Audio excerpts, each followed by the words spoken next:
MAGA comes to talk. We're going to get started in just a moment. Oh, man. So much to cover today, huh? What a day yesterday was. Oh, man. Yep. And it is open phones today, Open MAGA Mike Friday. You can call in about any and everything on your mind on today's show. We'll be ready to go in just a couple of minutes, guys.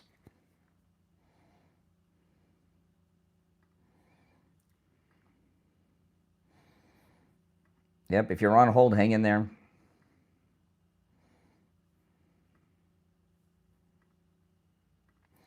We have so much to discuss today.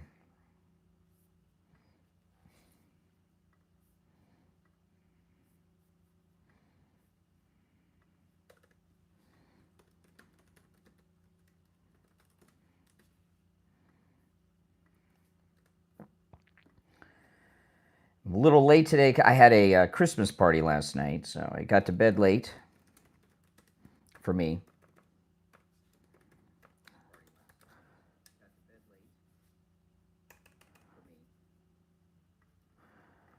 Some of you may have been getting up by that time.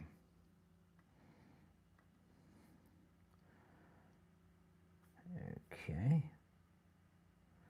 All right, and there we go.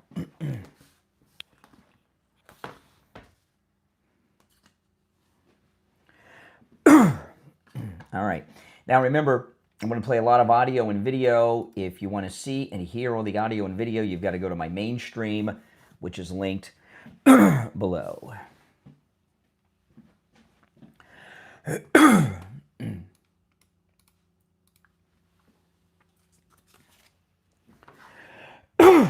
Sorry, guys.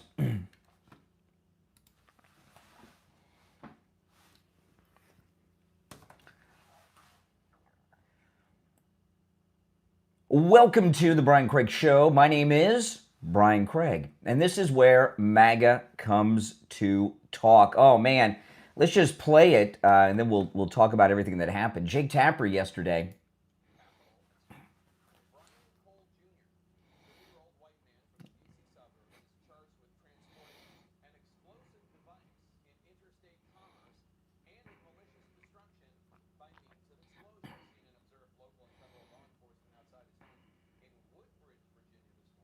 Okay, so Jake Tapper, this is Jake Tapper's, see how many of you know this reference. This is Jake Tapper's thrill down the leg moment. Remember that with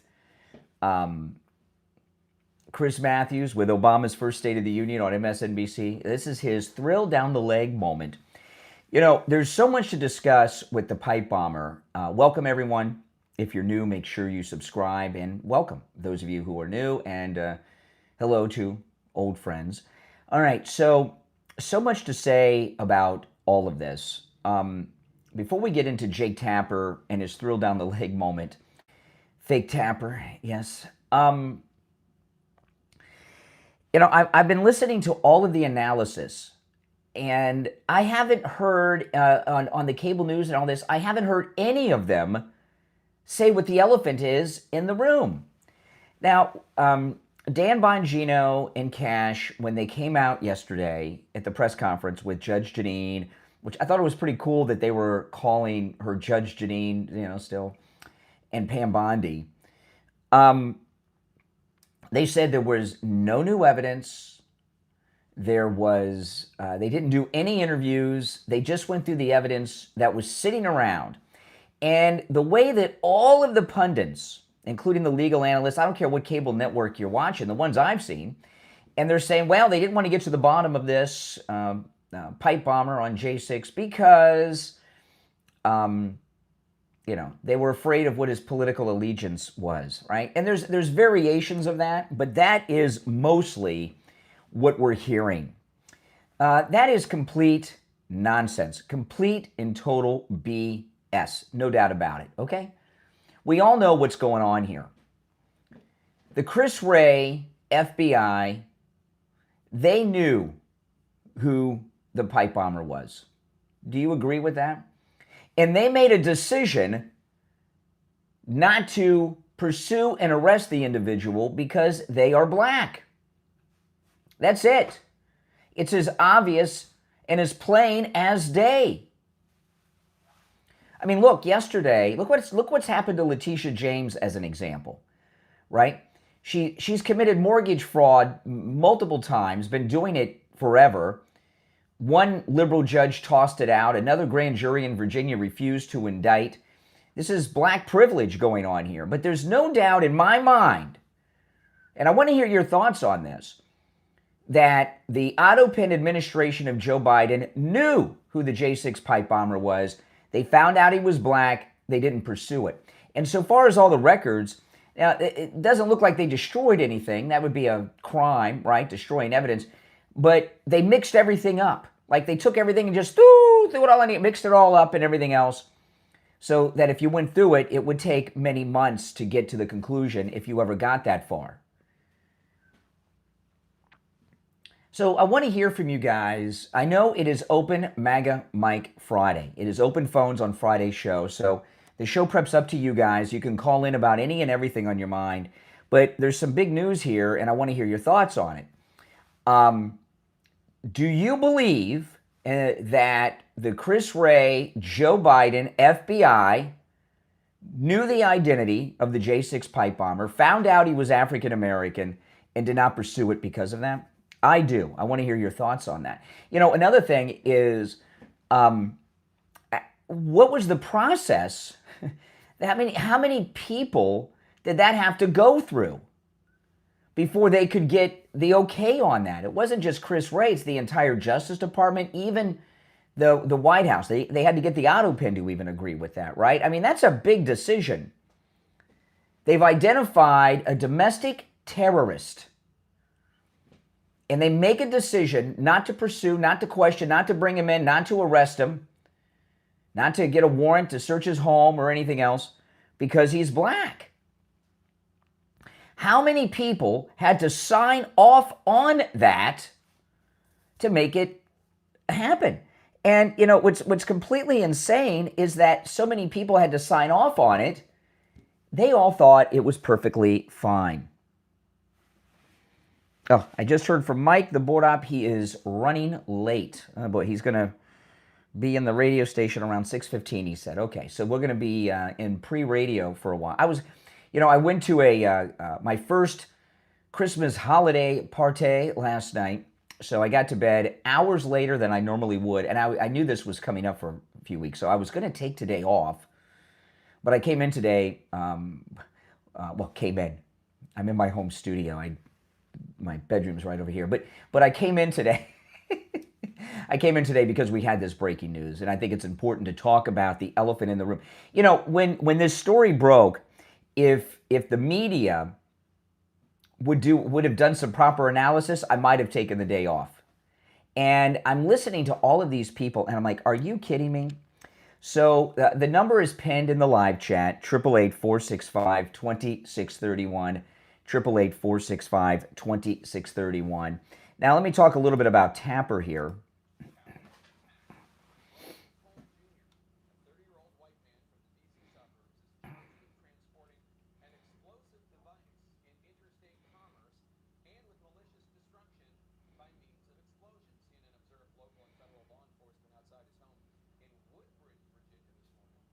Okay, so this identifying him as a white guy.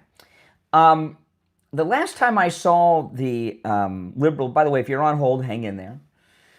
The last time I saw the liberals do that was the Boston bombing.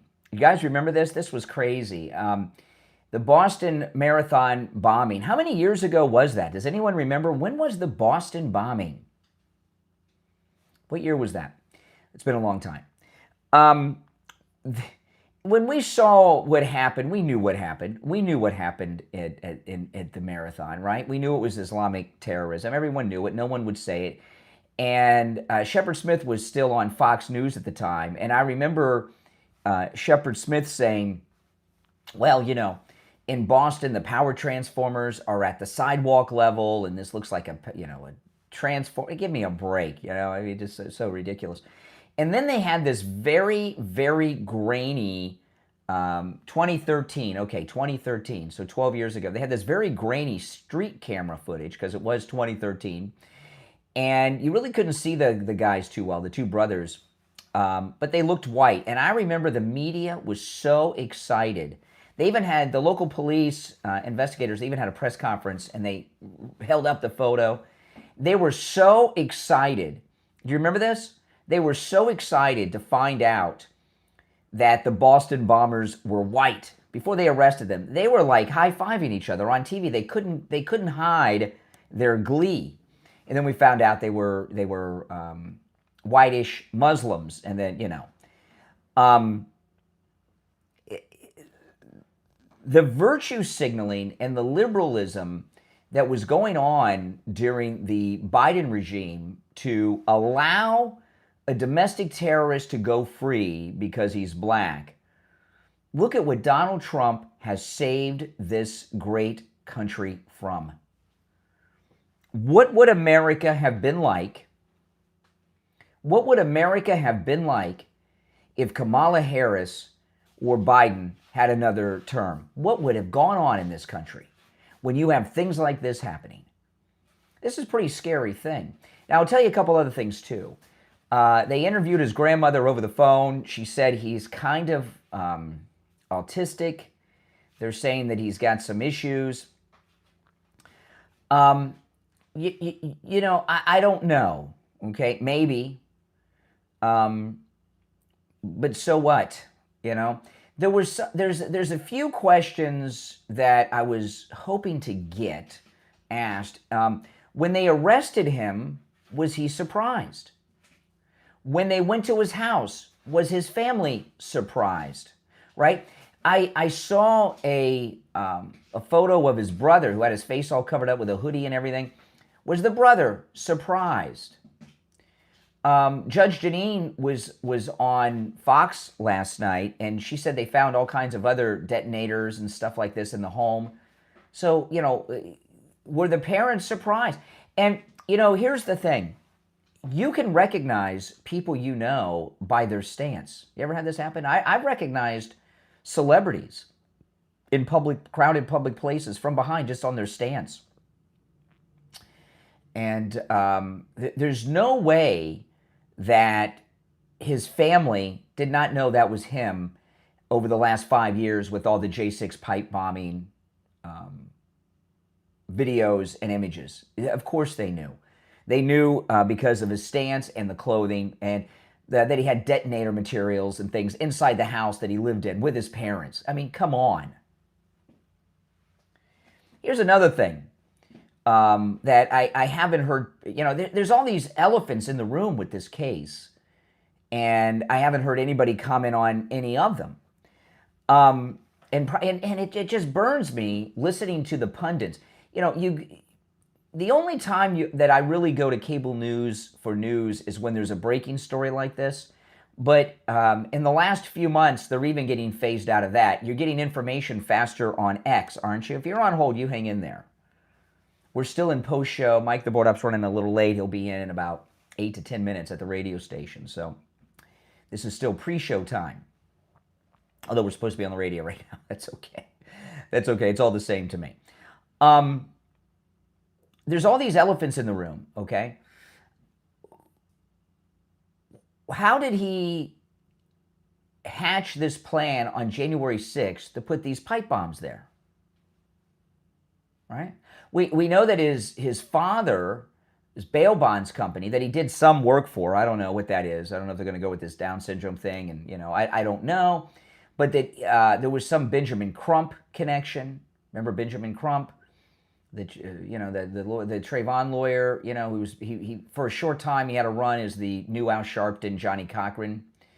There was a lot of work that they were a bail bonds company specializing in getting illegals bonded out of jail, and of course we're in Virginia where the whole bureaucracy and deep state and permanent Washington class live.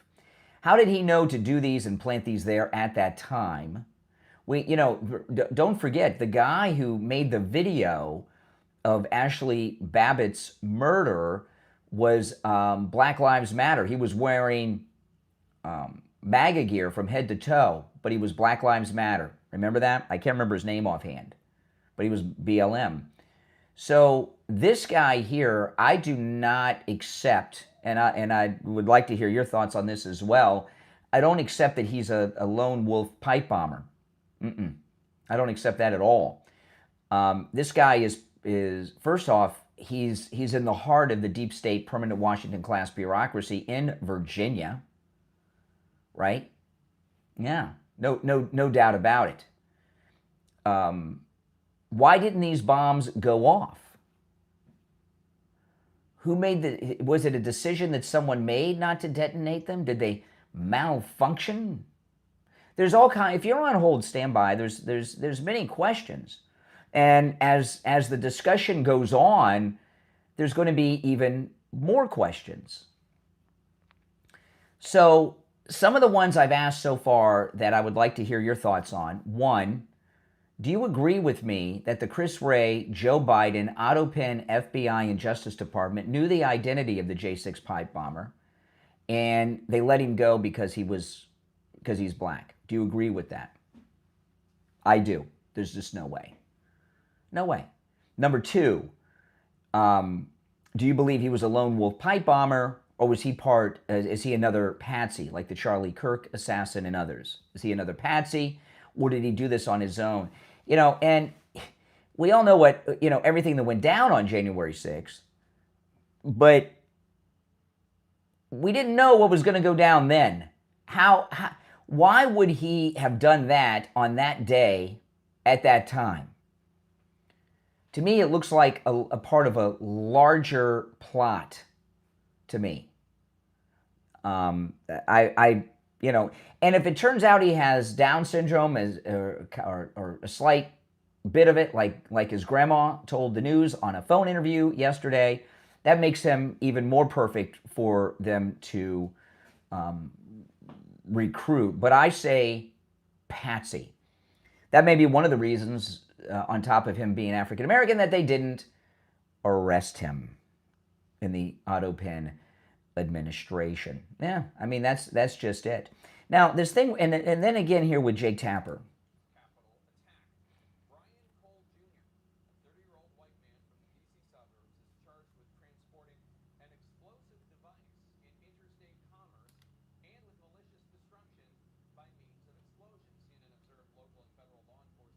Okay, so what's fake Tapper doing here? Is he gaslighting?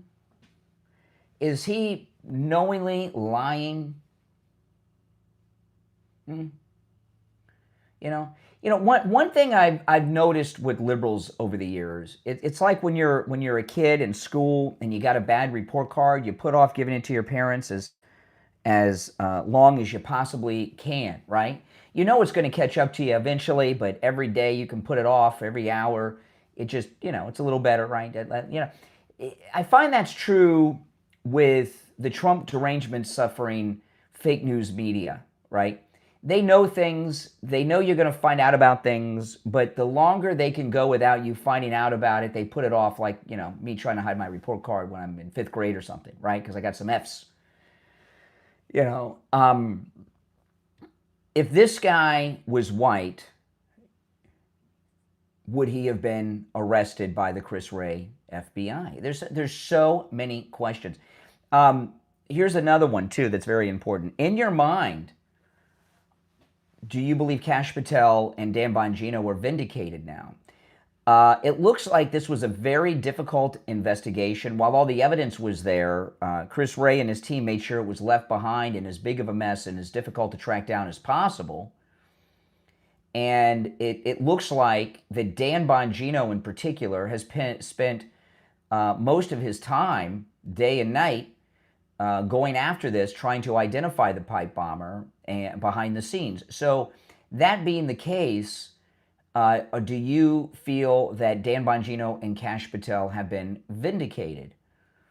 I would say, based on what we know at this moment in time, yeah. Listen, we're all impatient. I'm impatient. But, in many ways, this arrest is more important than the Comey indictment. And by the way, the Comey indictment is going to come back. So there's a lot of questions here, and the frustration I have of watching the pundits cover this and leave all of these things out is beyond frustrating. Now, we're going to be on the radio shortly. Mike's running a little late, so I'm waiting to get a text from him. He'll tell us when we're going to be on the radio. So if you're on hold, you hang in there. We're going to take some calls when the radio show starts, so you'll be heard by more people if you hang in there. This is, of course, little old me, Brian Craig, where MAGA comes to talk. And I want to remind you guys that, of course, Mike Lindell is major supporter of this program, supporting all of my pre-radio show content. And after this month, if we have a good showing of sales from you using my promo code Kane at checkout, Kane at mypillow.com, it'll become a permanent thing. We'll make a deal after the first of the year that's going to make it permanent. So please go to mypillow.com, do your Christmas shopping.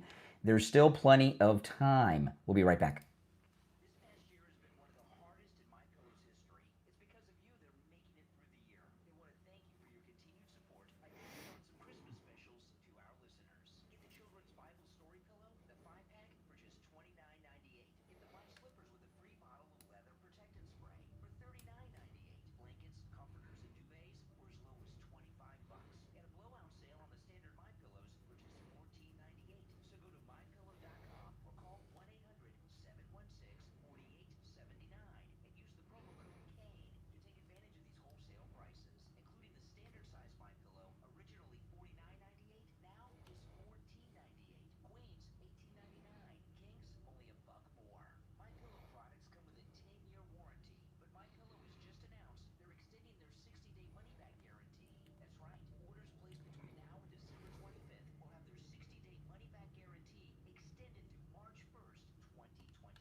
All right, we will be on the radio in 1 minute. So callers on hold, hang in there.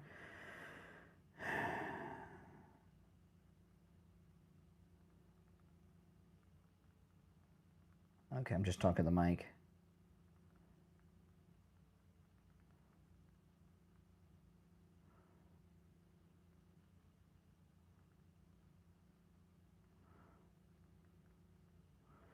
Okay.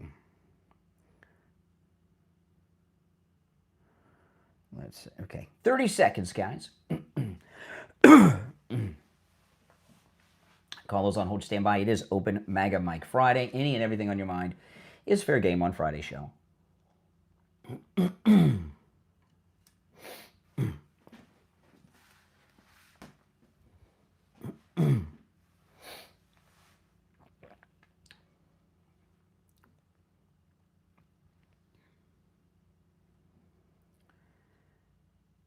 Welcome, everyone. My name is Brian Craig. You are listening to Florida's longest running radio show, The Steve Kane Show, on the radio since 1977, celebrating 49 years on the radio. Welcome on this Friday. Now, it is Friday. It's open phones on Friday. We call it Open MAGA Mike Friday, where the show prep is up to you all. You can call in about any and everything on your mind. It is fair game. However, we have major breaking news, which is developing constantly with the pipe bomber. And I'm going to open up talking about this. And if you're on hold, stand by. And while it is open phones, you can call in about any and everything on your mind. I hope to hear your comments, though, about some of these things. Now,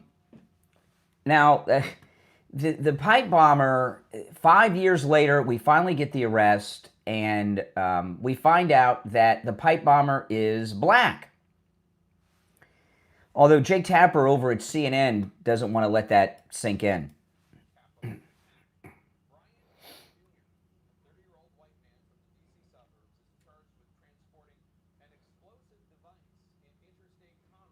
Okay, so he's identifying him as a white man even though he's black. I guess maybe he's white on the inside. I don't know. Jake Tapper making a fool out of himself with a lot of wishful thinking and trying to manifest something. Here is, I've got a lot of questions to ask, and I'm going to ask the first one, and then I'm going to take some calls. Here's the first question. Do you believe that the Chris Wray FBI and that the Biden Otto-Penn administration knew the identity of the J6 pipe bomber and did not pursue it when they found out he's black? Do you think that's what happened? I'm here to tell you, I do. The press conference with Kash, Patel, Dan Bongino, and Pam Bondi yesterday was very interesting, and it was fascinating that they did not interview any new witnesses or take in any new evidence. This was all evidence that was left behind by Wray and his team from the Otto-Penn administration. Well, they didn't destroy evidence so far as we know. However, there was a lot of evidence, and it looks like it was a big mess. Like they took all the files. They don't want to destroy anything. You've committed felonies, right? So it doesn't look like they've destroyed evidence, but it looks like they took the evidence. They took all the files and put them in some massive government clothes dryer and mixed everything up and then tossed it back in there for the mess and said, good luck. The needle in the haystack is right here. I think that's what happened. I think they identified this guy and they didn't pursue it. They didn't charge him. They didn't arrest him because they found out he is black. Look at Letitia James, right? Some liberal judge tossed out her mortgage fraud indictment. A left-wing grand jury in Virginia yesterday, in the place where you can indict a ham sandwich, refused to indict Letitia James on mortgage fraud, which everyone knows she's done. There's definite black privilege here. But when you look at the pipe bomber and them not pursuing it and allowing him to get away with it, what would this country have been like if those people would still be running it, if Trump had not been reelected? Holy smokes. All right, so let's take some of your calls. You're on the air. What's your name? Where are you calling from? Oh, now, hold on, guys. Hold on a second here. I did not connect the phones, so I'm going to have to do that during the break. I apologize, guys. I had my first Christmas holiday party that I went to last night. So I went to sleep many hours later than I normally would. Okay, so I knew about this event that I went to last night a few weeks ago, and my plan was to take today off, because I had the thing. I left earlier than I had originally planned on leaving, and I came in today because of this breaking news. But hold on, let me grab something. Bear with me, guys. Hold on. You can listen to Jake Tapper while I connect the phones.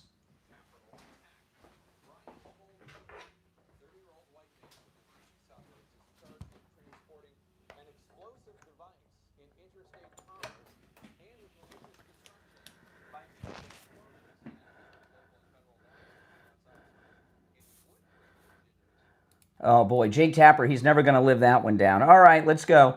You're on the air. What's your name? Where are you calling from? This is Mike from Louisiana. Oh, hey, Mike. Hold on, Mike. Hold on a second. Let's see if we can do better. You're on the air. What's your name? Where are you calling from?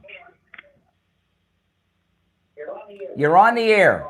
Not much better than Mike. It's going to be one of those days. All right, I'll put you back on hold. All right, Mike, I put you up. The caller after you wasn't wasn't available, so you got lucky. What's on your mind, Mike from Louisiana?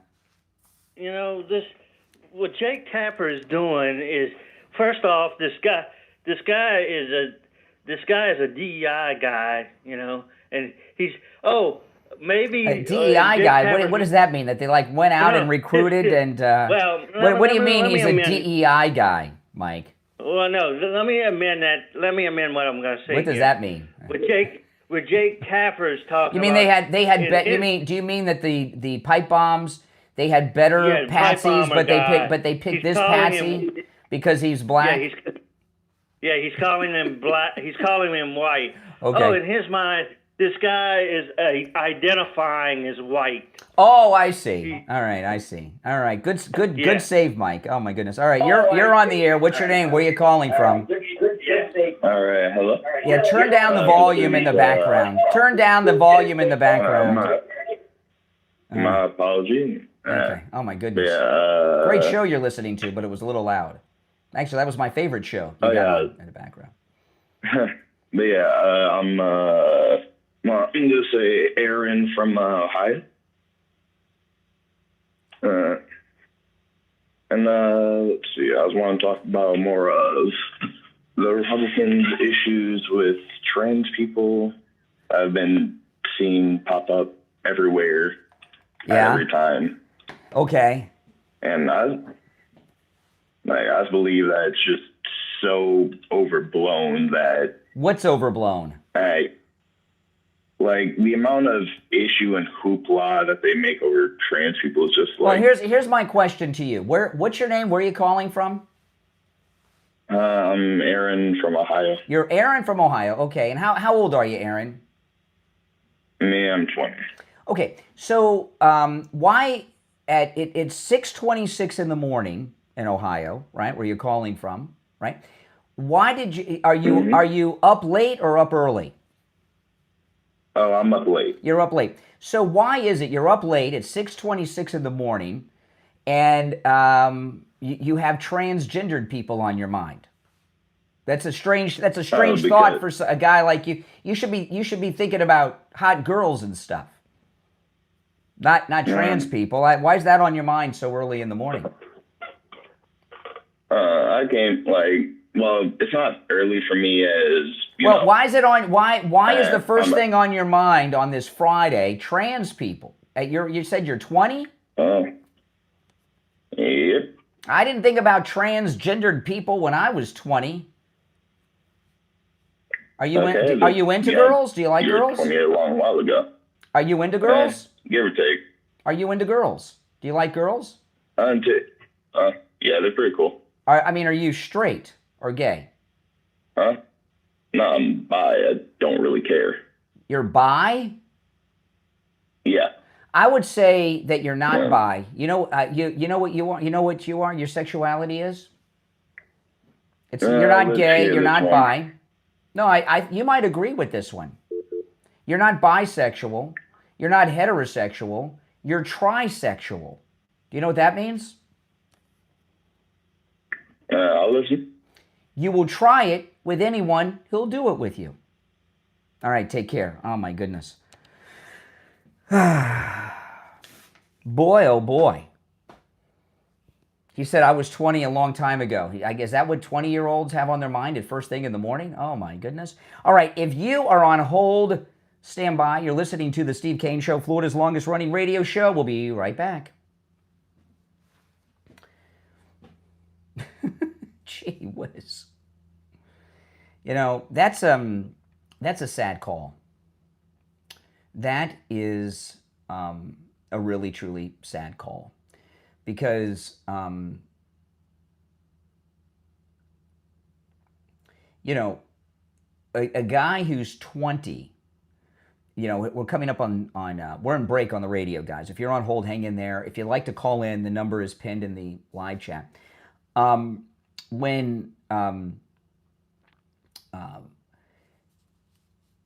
you're 20 years old and you're a man, that's when you are like, you know, supposed to have peak testosterone and all you're thinking about is girls and all that stuff.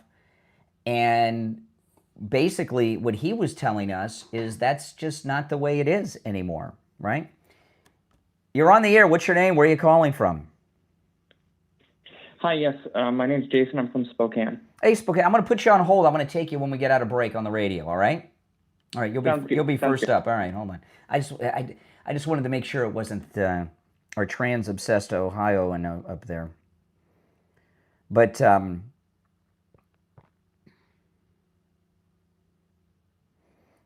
okay.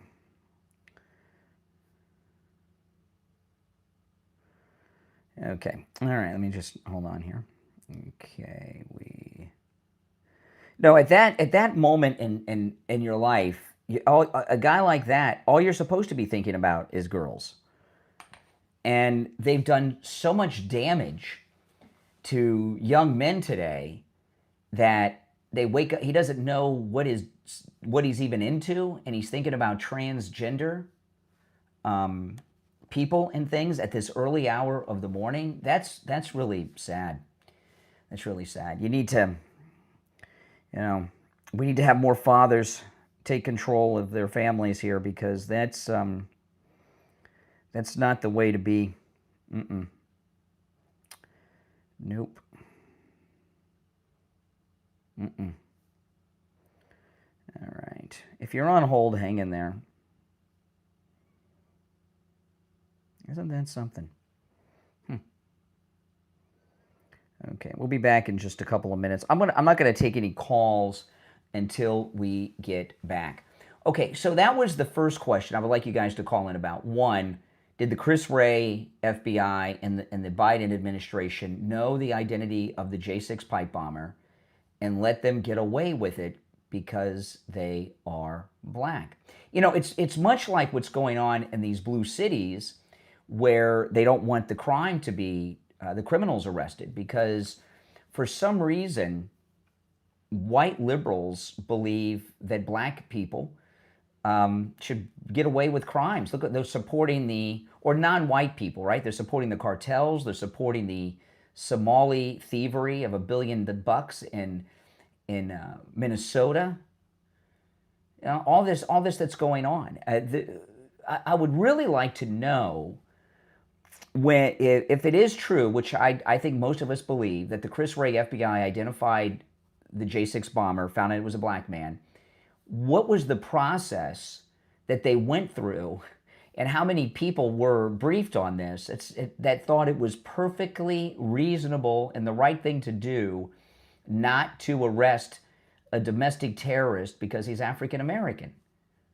I mean, how many people had to clear that? The investigators, the agent in charge, the director, the attorney general, and whoever was running the country at the White House, right? I mean, a lot of people in very high up positions would had to have signed off on that, and I found it so interesting that before we knew who the J6 pipe bomber actually was, I thought it was so interesting when Bongino said we got him without any interviews, without any new evidence. This was all evidence. This was no investigation. The evidence was all there. They had it. They just didn't pursue it, right? That's what really blew my mind. I'm like, right then when I heard that, I knew that they knew all along who the pipe bomber was. They just let them get away with it. And I didn't know why until we found out who the pipe bomber actually is. Okay, hold on. We'll be back in less than a minute. Less than a minute. If you're on hold, stand by.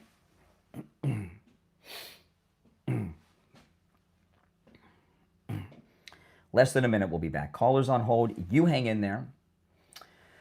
Oh boy, oh boy. The number's pinned in the live chat. It's toll free. It is open phones on Fridays. Those of you that are new, Monday through Thursday, you got to call in about what I'm talking about. Friday's show is open phones. You can call in about any and everything on your mind. It's the only day of the week you can do that. Although, with this massive story, I would hope people would want to comment on them, on these questions surrounding the J6 pipe bomber. All right, here we go.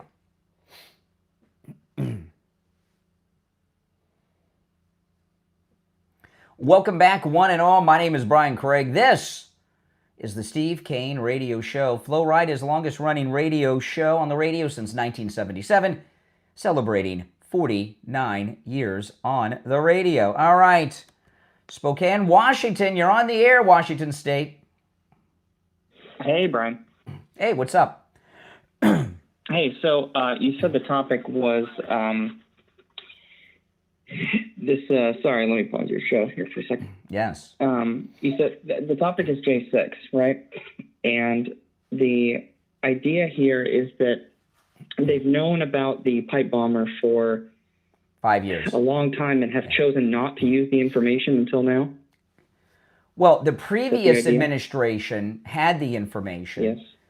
And the new administration, they had the information left behind, but it was confusing and messed up and put in just a big pile that they had to sort through, which took many months to do. Okay. Hold on, let me answer these lines while we're speaking, because it sounds like you're heading towards something good. I want to start with a little bit of a foundation before we may be heading into a disagreement. We're both conservative. Mm-hmm. I'm from Spokane. I have a very liberal family, but I am a lone conservative in my family. Mm-hmm. I did not vote for Trump for his second term. I did for his first term. I did not for his second term. I'm a bit Trump skeptical, although I do support his administration compared to everything else. Yeah. If that sets the groundwork for where I'm at. I do not accept the official story of J6 whatsoever. Yeah. In any capacity. Does anyone really? I think a lot of people do. I think a lot of people retreat to the mainstream narrative in order to keep themselves comfortable and keep themselves safe and happy. Mm-hmm.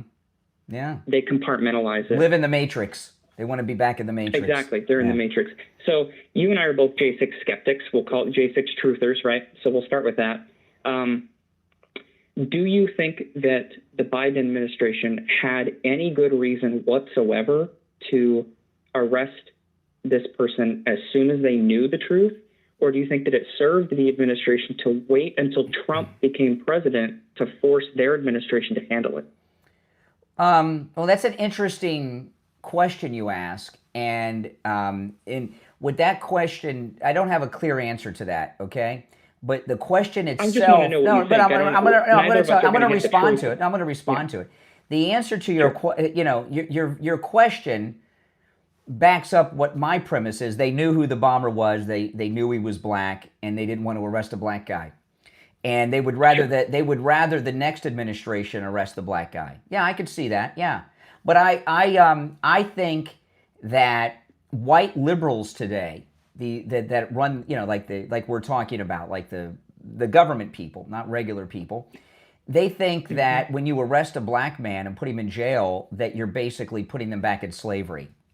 Not that they ever were in slavery, but you're like a fugitive slave catcher when you arrest a black man, even if he's committed a crime.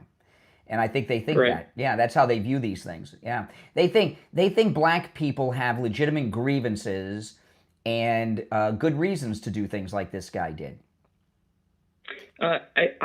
In asking the question that I did, I mean it not necessarily in like a politically opportunistic way, but in a sort of that no government administration is going to take that.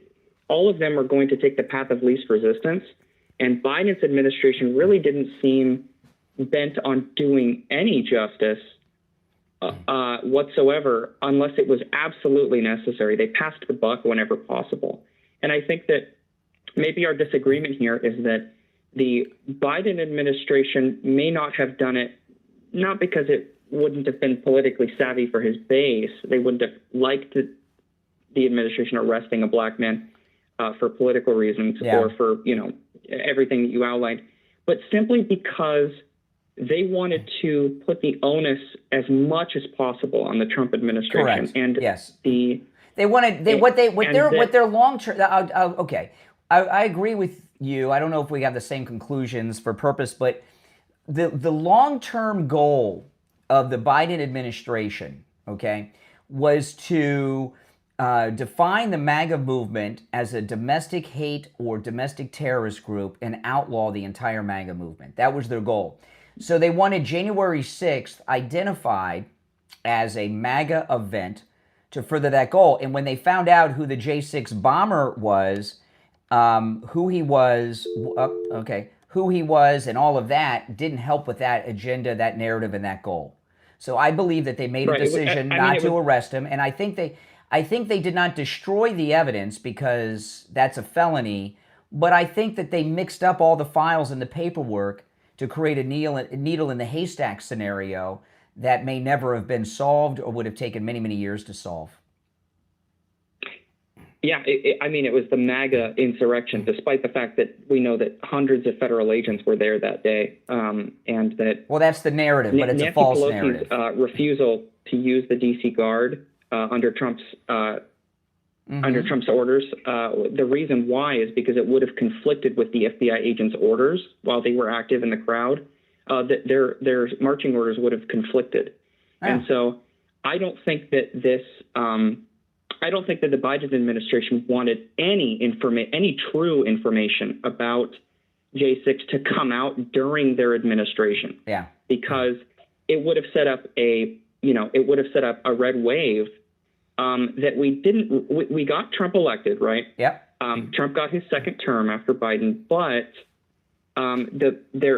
because there's a bunch of fractures right now in the conservative movement, and the momentum is slowing down coming near the midterms. Democrats are expected to win in the midterms.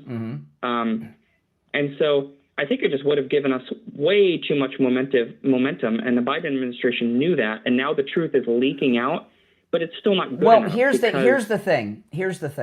The historical record is already written on January 6th. It's been done by the news media and everything else. And no matter what happens, in 50 years or 100 years, they'll think that Donald Trump ordered his supporters to storm the Capitol.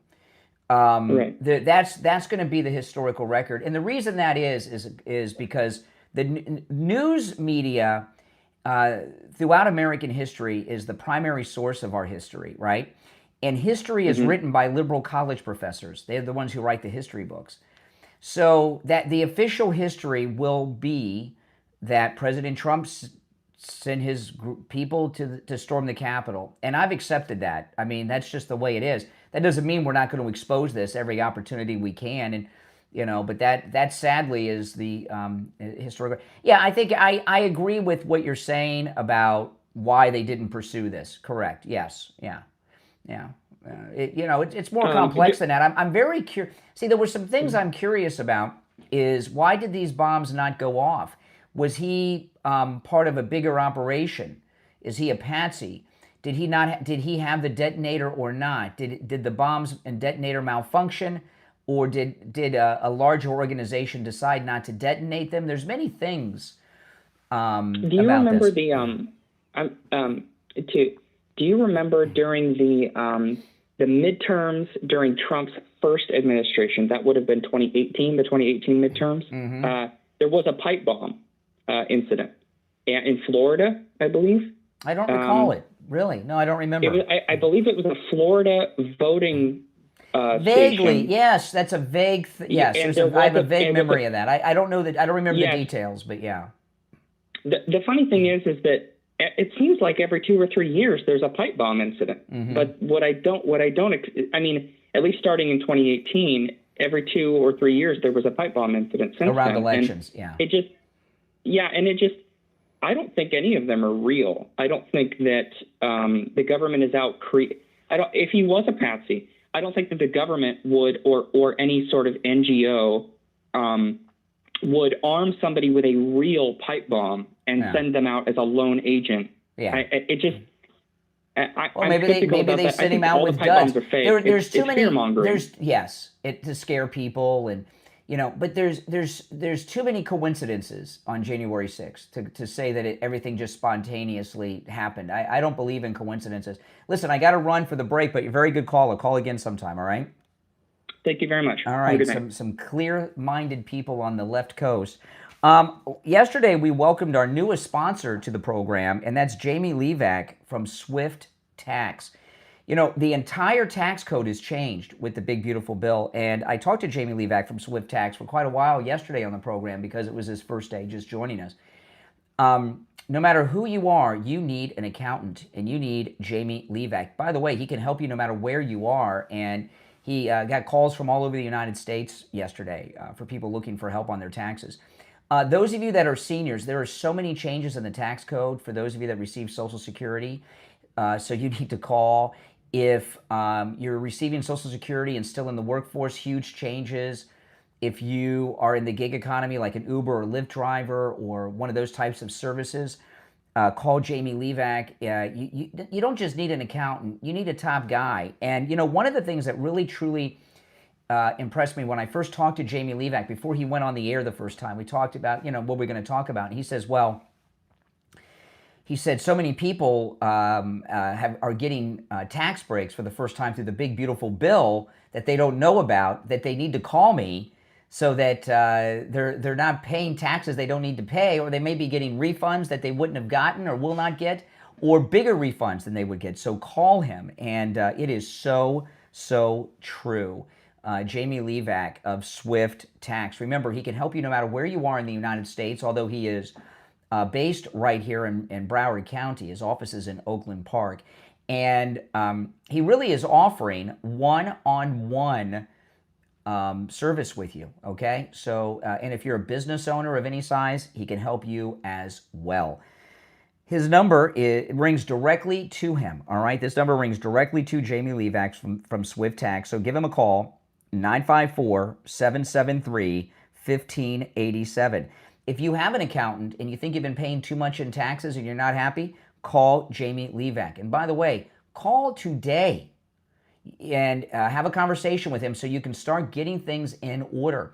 If you earn tips, make sure you give him a call. If you work overtime, give him a call. 954-773-1587. 954-773-1587 for Jamie LeeZep at Swift Tax. We'll be right back.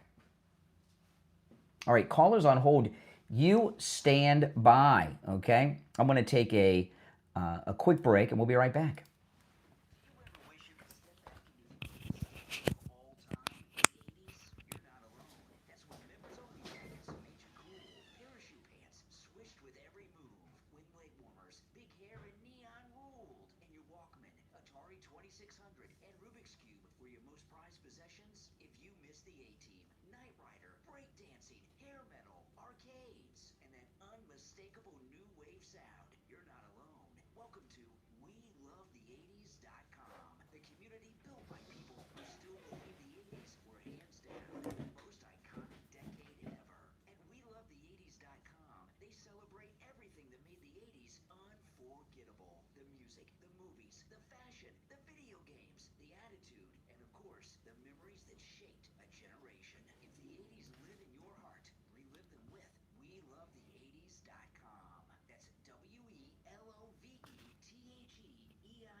All right, we're still in radio break for 45 seconds. We'll be back. I'm going to go right to the phones. And by the way, if you look at the time, when Jake Tapper reported that the pipe bomber is a white guy, it was 5:01 p.m. here on the East Coast.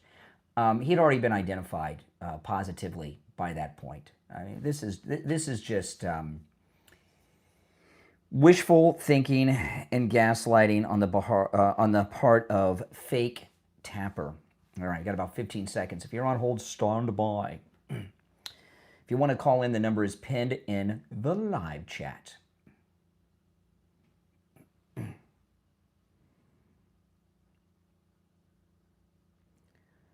All right, guys, we are back. I'm Brian Craig. It's the Steve Kane Show. And again, it is Open MAGA Mic Friday. It is open phones every Friday.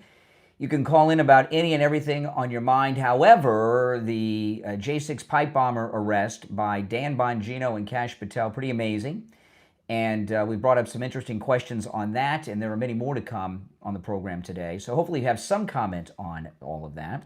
You're on the air. What's your name? Where are you calling from? Hi, Brian. Good morning. My name is Lawrence. I'm from South Florida. I'd like to ask you a few questions. Okay, you said your major from college was history, right? I have a double major in history and in education. I was going to be a school teacher when I went to school. Okay. Are you American? Yes, I'm a Native American. Well, as far as my knowledge considered, the American Indians are the only Americans in this country. Well, you would be wrong. So you came from from colonists. Your foreparents. Here you are with here you're calling me with some funny foreign accent in my country, telling me that I'm not an American, that I'm a colonist. You got a lot of nerve, buddy. All right, go to your next question. You've got a list of questions where you're leading me down the garden path to something. What else did you want to know? Yes, I'm an American. No, this is not your country. Okay, all right, go. Walk me through the list of questions you have to get to the point. I'm curious to know where the garden path you think you're walking me down. Yeah, because okay, the next thing is everything the left has done. Everything that is wrong in this country, you always blame the left. I don't know why. Mm-hmm. That's not a question. Okay. Go ahead. Are you done? Yes. Okay. Well, the major problems we are facing in this country are because of the liberals. But how do you know that the liberals are doing these things? Well, give me an example of what is something that I blame liberals for that you think I shouldn't be. Oh, the phones are ringing off the hook. So give me an example of something I blame liberals for that you think I'm unfairly blaming them for, and then we can talk. Everything you blame the liberals. Well, give me an example of something that's not their fault that I blame them for. They're responsible for the J6 bomber. They're responsible for the assassination of Charlie Kirk and the president being shot in the head in Butler, Pennsylvania. They're responsible for all of those. That is what you were told. That's what I was what? That is what you were told. Nobody tells me anything. I see what goes on and form my own conclusions. I'm not some mindless pod person like the liberals are. Were you there to know that he was black? Yes, the J6 bomber is black, correct. Were you there? Did you see who the J6 bomber? They arrested him yesterday. They found detonators in his house and other bomb-making materials. They have his credit card receipts of purchasing the equipment, including the batteries for the pipe bombs. I mean, listen, I wasn't there during the American Revolution, but I know that General Washington was the leader of our army. I mean, I wasn't in Philadelphia on July 4th, 1776, but I know the founders in the Congress signed the Declaration of Independence. I mean, come on. But you came from colonists. That's how your president said. I did not come from colonists. My parents are also Native Americans. Okay, Brian. So why your president is saying that the children who are born in this country from immigrants should not be here? Their parents came here illegally to commit a fraud and to establish residency by giving birth in this country. Yeah, but regardless what, you can't take that away. They're born here, regardless what. No, let me give you an example, right? If a buddy of mine steals somebody's credit card, and we go to Best Buy, and he buys me the biggest 85-inch, 100-inch TV they have, and I have it in my living room, and then down the road he gets arrested because he stole this credit card. Do I get to keep the TV, or are they going to come take the TV from my living room? But Brian, that is something weird. Different. No, what's going to happen is, no, it's the same concept. They're going to take the TV because the TV was purchased through a fraud, just like these anchor babies. And I don't see. Where is this accent of yours from? I've answered your questions. What accent is this? This is not an American accent. Yeah, it's an American accent. This is not an American accent. No, my accent's American. Yours is not. I am from South America. Well, that's not an American accent. You're not American. Why? What country? I am American. What country are you from? American. You don't have an American accent. I'm from South America. Well, then you are descendant of colonists too, by your own standards. You are a descendant of colonists as well. Are you going to tell me you're Inca? Are you an Aztec? No. Brian, you say that this isn't our country, that we're descendant of the Spaniards and the Portuguese settled South America. You are, by your own standard, you are a descendant of a colonist too, unless you're Aztec. American Indians. I never said that. I said you consider yourself, or call yourself an American. No, you said that I am descendant of colonists. The Europeans colonized South America too. Why am I a descendant of colonists, but you're not, Mr. South America? I never said I was not a colonist.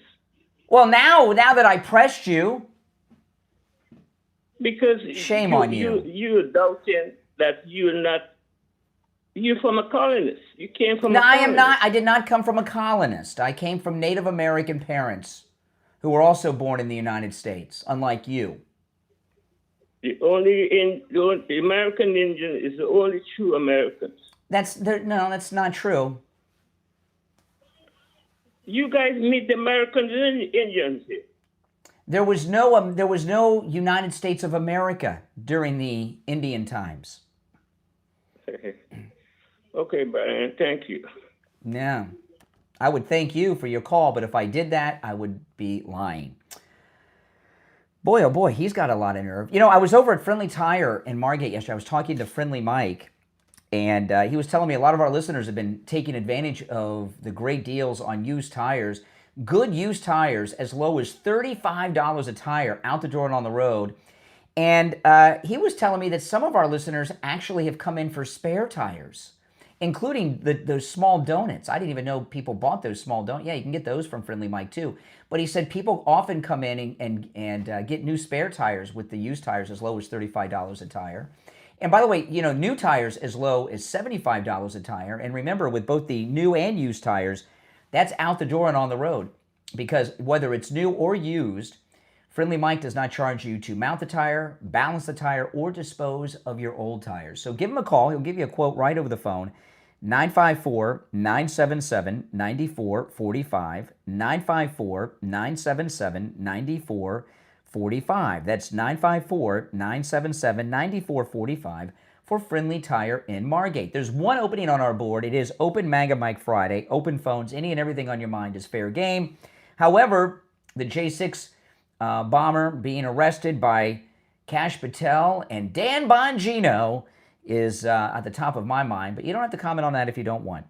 It's the Steve Kane Show, Florida's longest-running radio show. My name is Brian Craig. We'll take our top-of-the-hour break and be back with your calls after this. I mean, that guy's got a lot of nerve.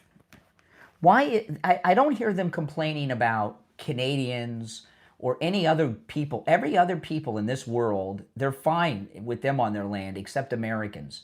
Why are United States of Americans, why are we colonists who are on stolen land, but nobody else is on stolen land, according to these liberals, right? I mean, if you're on hold standby, I'm going to take the calls on the radio, not during the break here at the top, okay? So hang on, and you'll be on the radio if you hold on. You notice that? Why is it only people of the United States are on stolen land, but Canadians aren't, South Americans aren't, Mexicans aren't, Europe isn't, right? No one. Just us. Does that make sense? Can anybody explain that to me on the left? These people are out of their freaking minds.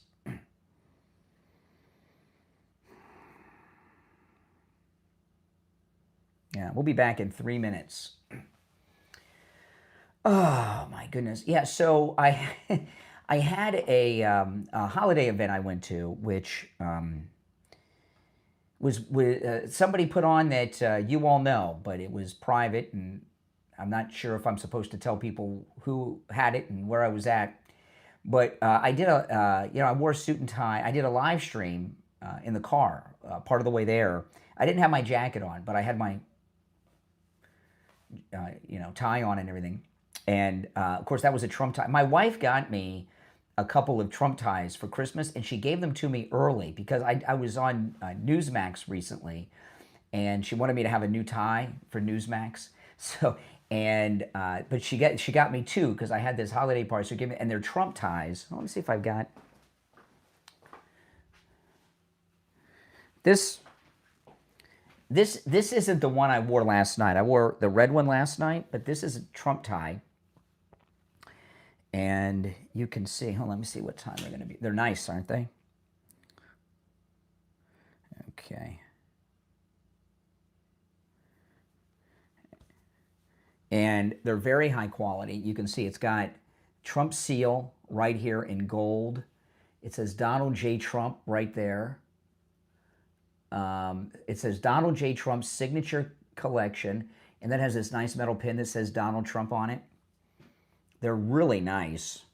And she got me this one and a red one. I wore this one on television. The red one I wore to the holiday party because I thought it kind of matched a holiday party color. But I don't know how to tie a double Windsor. And I have been trying to learn to tie a double Windsor. I can't do it because President Trump uses a double Windsor. And I just can't tie a double Windsor. I was watching videos on YouTube last night. Does anybody know how to tie a double Windsor? It's tough. I just can't do it. It's just, but I want to learn to tie a double Windsor so I can tie my tie like President Trump ties his tie. I have 3 Trump ties. The other one I have is great. It's red. Those are not available at the Trump store. My wife got them somewhere else. Anyone can learn. I have tried to learn. Maybe part of the problem is I try to tie the double Windsor like right before I'm going to something. So, there's like, we'll be back in a minute. But I just cannot. I can do the beginning. I can get like halfway through it, and that's it. Do any of you guys know how to tie a double Windsor? Steve Kane can tie a double Windsor, but I cannot tie a double Windsor. But I get all these comments from people that, like, I don't recognize Brian, all cleaned up, or I get this a lot. You clean up nice, Brian. I guess I look like a hobo most of the time. And these are just reading glasses. People say, oh, what? These are just reading glasses. I have them so I can read the chat and the articles.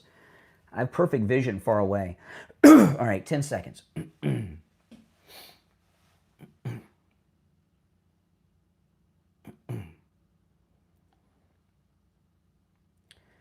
Welcome back. The 7 o'clock hour has begun. It's the Steve Kane Show, Florida's longest running radio show. My name is Brian Craig, and of course we're talking about the J6 bomber. So many questions about it. One we were talking about in the first hour. If you're on hold, stand by. Just a quick recap. Do you believe that Chris Wray and the Biden FBI knew the identity of the J6 bomber, but didn't arrest them because when they found out they were black? That's one. There's many questions. A second one I'd like to hear your thoughts on. Does this redeem Bongino and Kash Patel in your mind? We've all been frustrated, but it looks like Dan Bongino has been spending every working hour of the last few months as Deputy Director of the FBI going through this needle in the haystack of evidence that Chris Wray and his corrupt team left behind. Does this redeem Dan Bongino and Kash Patel in your mind? I think so. I'm pretty excited about it and happy for him. All right, let's go to the phones. You're on the air. What's your name? Where are you calling from? Hello. Hey, I'm Tyler. I'm from Ohio. Yeah, you called me earlier. It's one call per show. Who? All right, call me another day. Don't call back today. You're on the air. What's your name? Where are you calling from? Hi, this is Brian Craig. Who else would it be? You called me. Hi, is this Brian Craig? You called me. You don't know who you're calling? Is this Brian Craig? Why would you call Hello? if you don't know who you're calling? Excuse me? Why Sorry, would you... there's a bit of a delay. Yeah. If you don't know who you're calling, why did you call? I know this is Brian Craig. I'm sorry, this is just a bit of a delay. I'm sorry. This is Chester from Idaho. Turn down the volume of whatever device you're listening on in the background and just listen on your phone, and there'll be no delay unless you have a voice in your head that speaks to you. All right, there you go. Thanks for the call. You're on the air. What's your name? Where are you calling from? Hey, Brian. Yes. Yeah, it's Base Conservative. Love your show, man. Well, thank you very much. What's your name? Where are you calling from? Yeah, I'm just going to go anonymous, but we're calling from California, and I wanted to touch upon something that's often overlooked. I'm going to start calling different, prominent shows like yours, prominent right-wing shows, and encourage you guys. First of all, I want to encourage everybody to get out and vote in the midterms. It's often... Yes, that's a good idea. All right. And the rest of what you're going to encourage people to do, we don't need to know. You're on the air. What's your name? Where are you calling from? Good morning, Brian. It's Greg. Hey, Greg, speak up. Okay, listen. Your voice is somewhat muffled. When I speak up, you say I'm yelling, and then I'm off the charts. But I was at a Christmas party last night. It was a private party with someone that was put on by someone that everyone listening to me knows. Not going to tell you who or where, but I was sitting at the table with some people, and they brought you up to me. Well, guess what? That's a compliment, correct? They weren't complimenting you. They heard your call yesterday. They were listening because they knew I was going to be at the private party. Well, are there any other type of parties, private parties or public parties? Usually it's like a private party, but let's not. No, there's public parties. Sure, there's public parties. Absolutely, there's public parties. I hope these people at your next party discuss how you become like a mini Alex Jones. Like everything is deep state, patsies. Let me ask you this question: you're telling me the FBI, maybe Secret Service, put thousands of hours into an investigation, and once they found out the individual, wait a minute, he's black, let's bury it, and we're not going. Like every person involved in that. That's what happened. You don't. You give me one shred of evidence that presents that happened. Give me one credible shred of evidence. Well, the Chris Wray FBI, if you remember, the agents with the Chris Wray FBI took a knee in front of black people begging for forgiveness for sins of white people done against black people. Remember that? How many did that? How many? A whole group. And then there were other FBI. How many? A whole group is A whole group is vague and ambiguous. How many? I don't know. It was a group, and then there was another bunch Well, of the. you know what? There was But everybody you're saw telling me this. Everybody saw. Then there were some other. all these. There were some other FBI agents who were wearing their guns, badges, and FBI flak vest in gay rights parades and marching and sashaying through the gay rights parade. How many? But you know what? So let me ask you a question. Has Kash Patel fired these people? He did actually. Yeah, he did fire some of the ones that took the knee. How many is he? How many? I don't you remember. Know facts. How many? I do how know many is Kash facts. Patel And early on in his reign, he fired, demoted, and demoted some of the knee takers. I don't remember how many, but he did it. Right, you don't remember because you don't know. You don't speak of facts. You speak in these like vague tones, like, oh, you come up with a theory. You probably had too much eggnog last night at the I didn't have any alcohol. All I drank I had a Sprite. Well, I had a Sprite. I had a Coke, and then I had a couple glasses of water. But it was nice, fancy water. I think it was Avion or something. Well, it was a fancy party. You're telling me, and also this term "patsy," which is your word of the year now, patsy. You bring it up on a weekly, maybe daily basis. It's a good. Yeah. Now this patsy. You're telling me they're going to hire a mentally ill individual to plant bombs at both Republicans and Democrats. Yes. That none of them went off. Correct. He was totally inept. And that's the type of people they're hiring, these quote unquote patsies. You've heard about you've heard that term. It's what good was enough. The motive? What was the motive? It's good enough for government work. What was the motive? Well, we don't know exactly. I mean, they were trying to portray the MAGA movement as a domestic terrorist organization. We know this, right? Taking out Democrats as well. Maybe. If that furthers their goal. What, Brian, listen. You know what? Listen. I just liberals have this old saying: "The ends justify the means." An old liberal phrase. The ends justify the means. And then they're going to say, hire this patsy who's got mental issues, and also go buy the stuff at Home Depot where there's a paper trail. Yes. And also drive your car with your license plate on it where it could be monitored. Yes. You know that was the two biggest pieces of evidence. Because they never thought that justice would be done. They were in charge. Trump was never coming back. Who is they? The establishment. Who's they? The establishment. That's vague and Greg, ambiguous. I'm moving on. Because you have nothing to say. No, because you're a crazy person. You're a crazy person who sounds deranged. You're on the air. What's your name? Where are you calling from? Yeah, good morning. This is Richie. You clean up pretty nice. Listen, I hear that a lot from people. I get that. That's like I get that a lot. I don't know why. I mean, First of all, real quick, Greg too. You don't know what you're talking about. You just call up to just be indifferent with Brian. I'm going to explain to you. Ask him. Give me one thing. I'm going to tell you one thing about Chris Wray.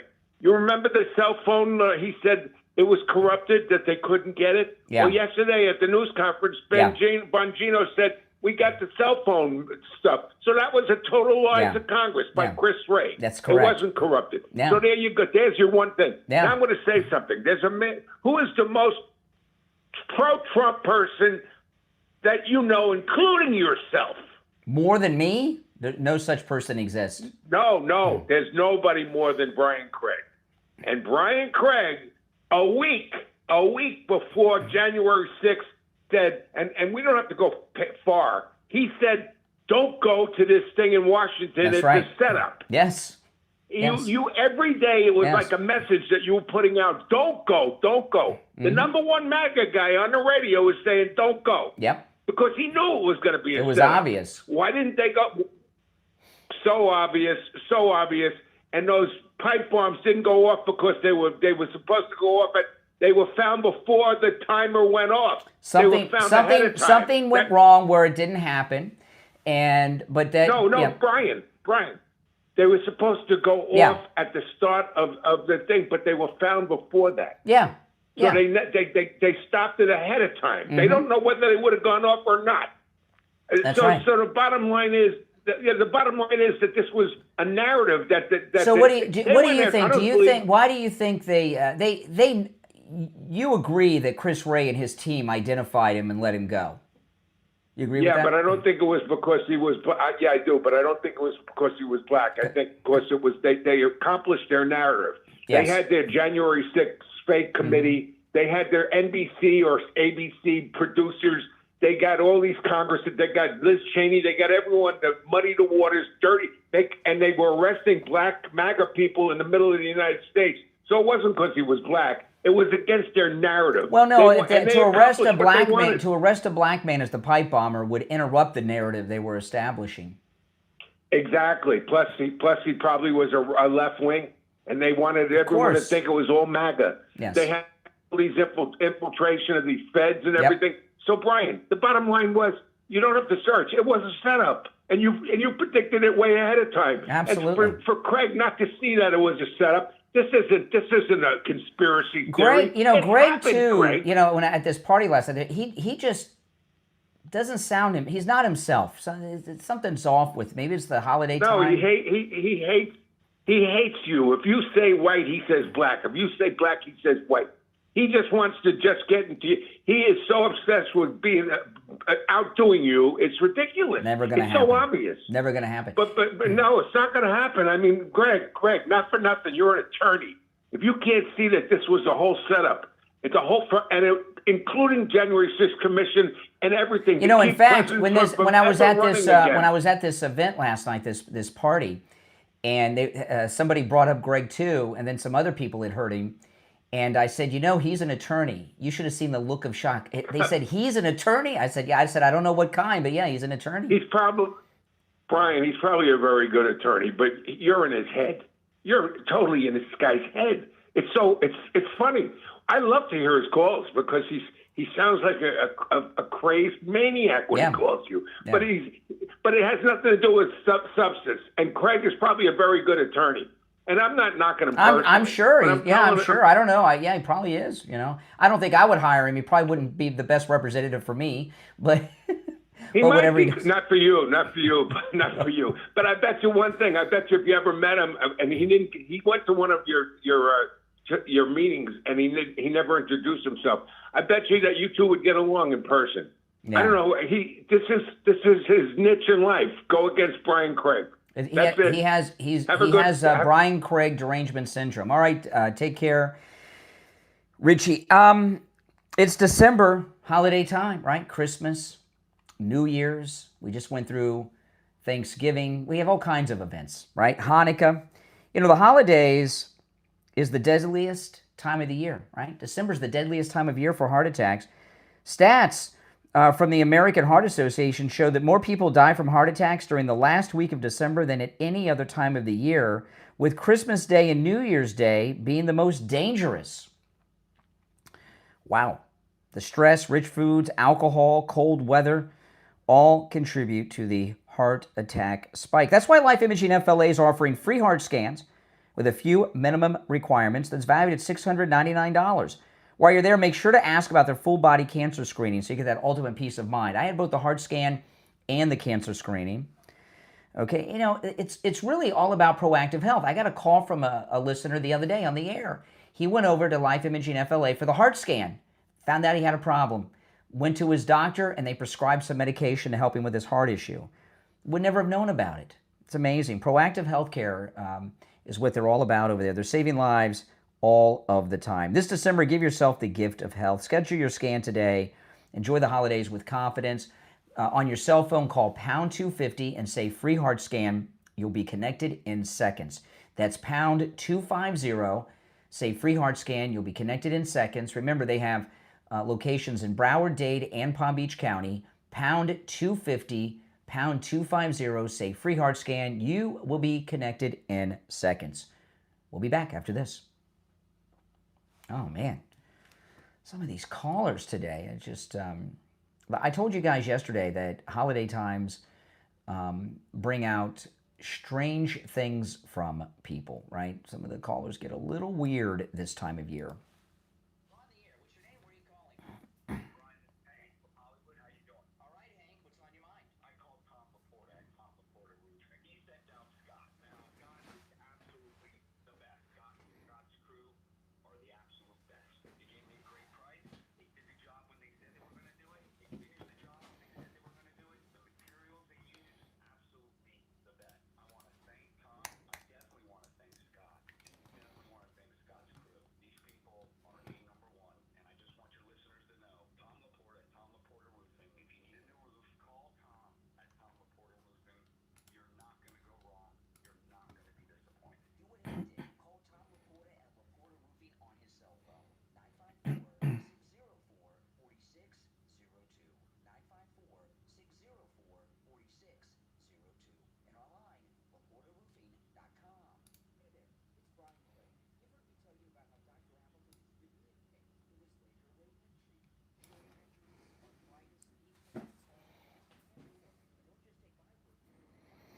We'll be back shortly.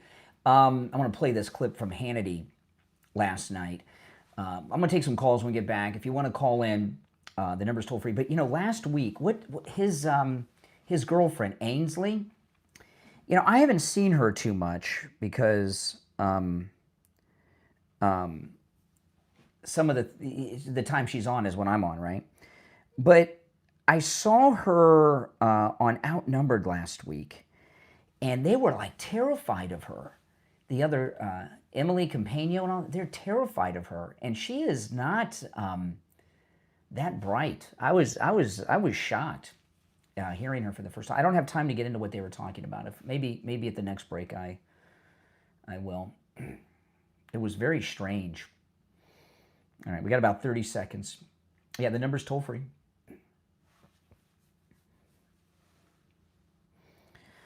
Oh man.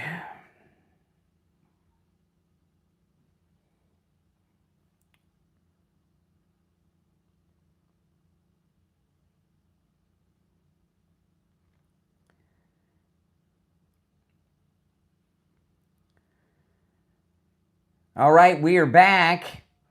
You're on the air. What's your name? Where are you calling from? Hey, Brian Craig.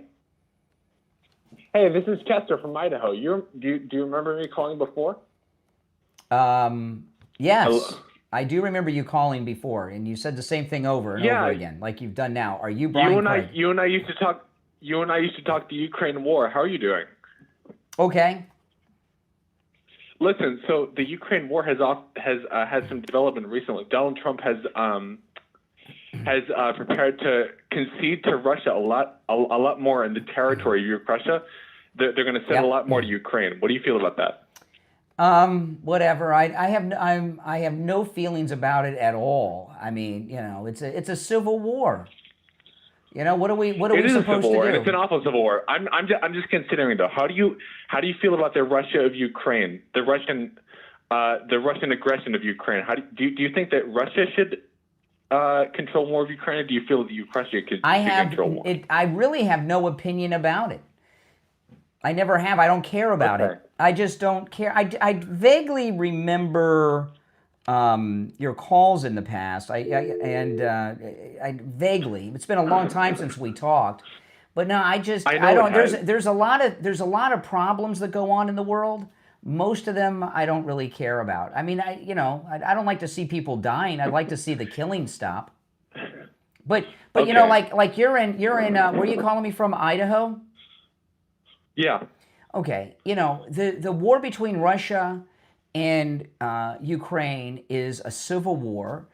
And I've told you this before, I'm sure, when we talked. Putin's position with Ukraine, which was part of the Soviet Union, is a similar position that President Abraham Lincoln had with the southern states. You can't leave the Union. And I totally disagree with that, because that was over decades before. So? This is Ukraine as a permanent independent union, and Ukraine is decades later coming in and taking it, and Trump is defending Russia now. Months later, he's saying yes, Russia should take multiple, the majority of Ukraine that is contested right now. The reason that we're in the situation, the reason we're in this situation we're in right now, okay, is because at the beginning of Trump's second term, remember when the first time Zelensky went to the White House, right? And it got very rough between him and J.D. Vance and Brian Glenn. I remember, yeah. The reason it got rough is because President Trump came up with a perfect solution to end everything. And Zelensky said he was going to sign off on it. He came to the White House to do that and then didn't. And what I was talking about, President Trump came up with an ingenious idea, and that was for Zelensky to give those mineral contracts to the United States. And President Trump wanted to have U.S. companies move to Ukraine with American workers, with their families, in eastern Ukraine. This is the Alaska summit. Hold on. Let me finish. You're talking about? This was a few months ago. I'm just clarifying. And start those mining operations, and it would have been basically a DMZ stopping Russian advancement because they wouldn't want to go through and kill American civilians. And Zelensky, for whatever reason, corruption, stupidity, whatever, or he's just a figurehead and couldn't sign off on it, wouldn't agree to it. And here we are today. Actually, Zelensky, as recent months, has expelled multiple members of the Ukrainian government because of corruption in the recent months. Well, he's Mr. Corruption. I mean, his term for president was over how long ago, and he's still president.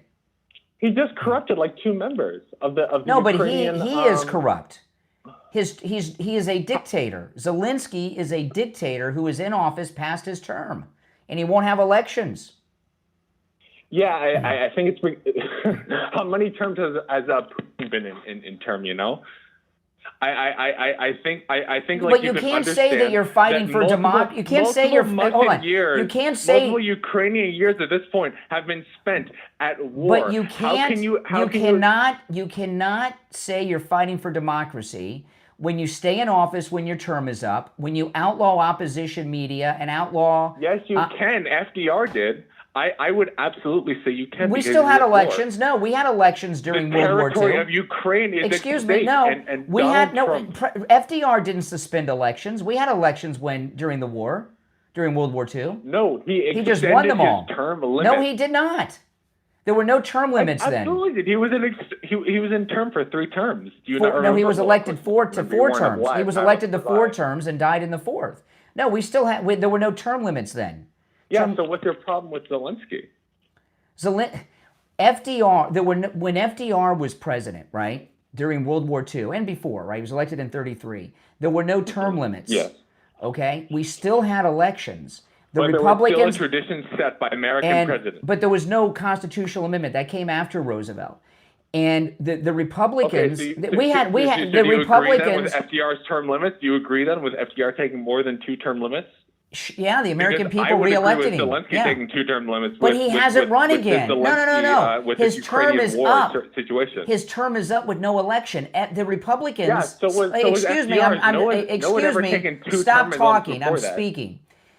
During the Second World War, he had to run for re-election. The Republicans had a nominating convention, nominated and had opponents. FDR just won. Zelensky hasn't done that. Yeah, there were elections. But there were term limits. No, there were no term limits back then. It became a constitutional amendment in the 50s. FDR died in 1945.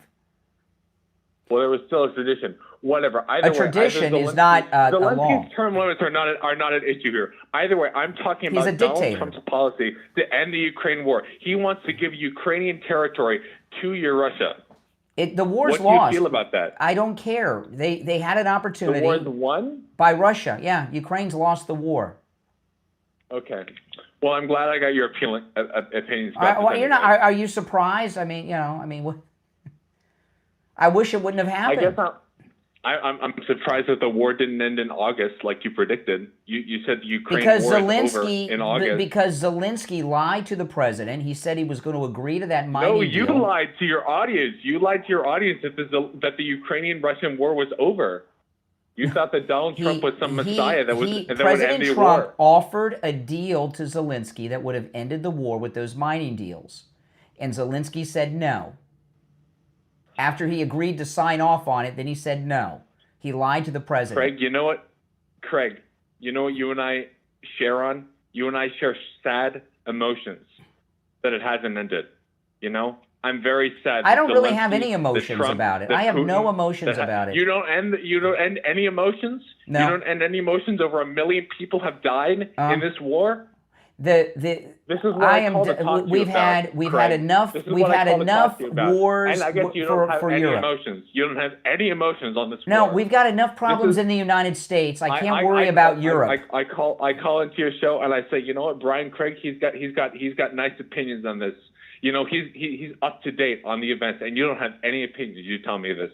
I don't know. I said I'm tired of dealing with it. Sometimes there's this guru lady, Mel Robbins. You ever heard of her? She's like one of those self-help gurus, Mel Robbins. I know who she is. Okay, she's got a book out that some say she stole the title of from this TikToker. It's called Let Them. You know, there's some things, you know, you can do what you can do, and then you got to just let them do whatever it is they're going to do and just give up. There's nothing that Zelensky blew it, and he made a decision about those mining contracts, and it cost him the war in the country. I'm just telling you that you have a platform. You can broadcast to people how they should feel about this war, they should end this war. You know, President Trump had the war over, and Zelensky blew it. What, in the Alaska summit months ago? Is that Zelensky the mining deal would have ended the war. All right, listen, I'm late for the break. We'll be right back. I mean, come on, guys. Let me play this clip. This was the Treasury Secretary with Hannity last night.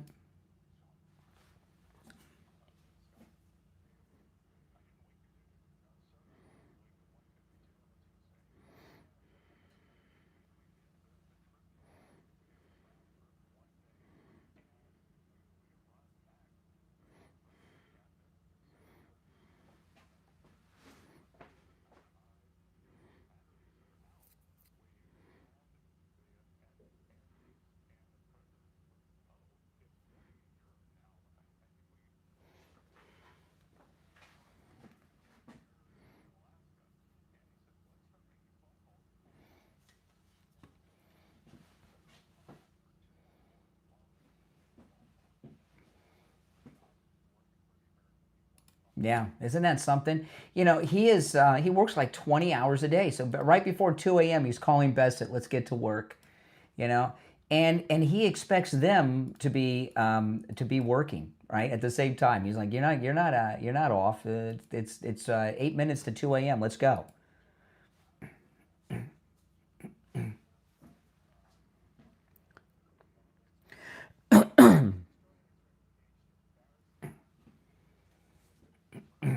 Mm-hmm.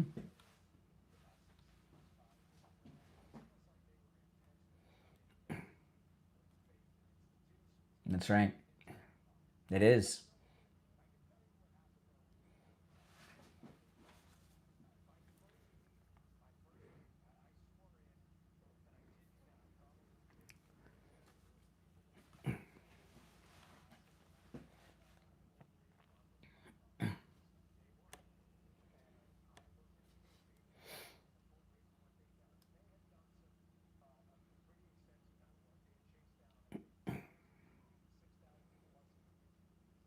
Yep.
Yeah, so I'm going to talk about this when we get back, and we'll be back in less than a minute. We're in a radio station break right now, but the question is Dan Bongino and Kash Patel redeemed in your mind now? Because all of us that have been so impatient, because it looks like Bongino spent however many months he's been deputy director on this, and he's done a good thing here. Right? He has really done a good thing. If you're on hold, stand by. We've got 20 seconds. If you're new, my name's Brian. This is where MAGA comes to talk. We're on a radio station break for about 10 more seconds. Subscribe if you're new.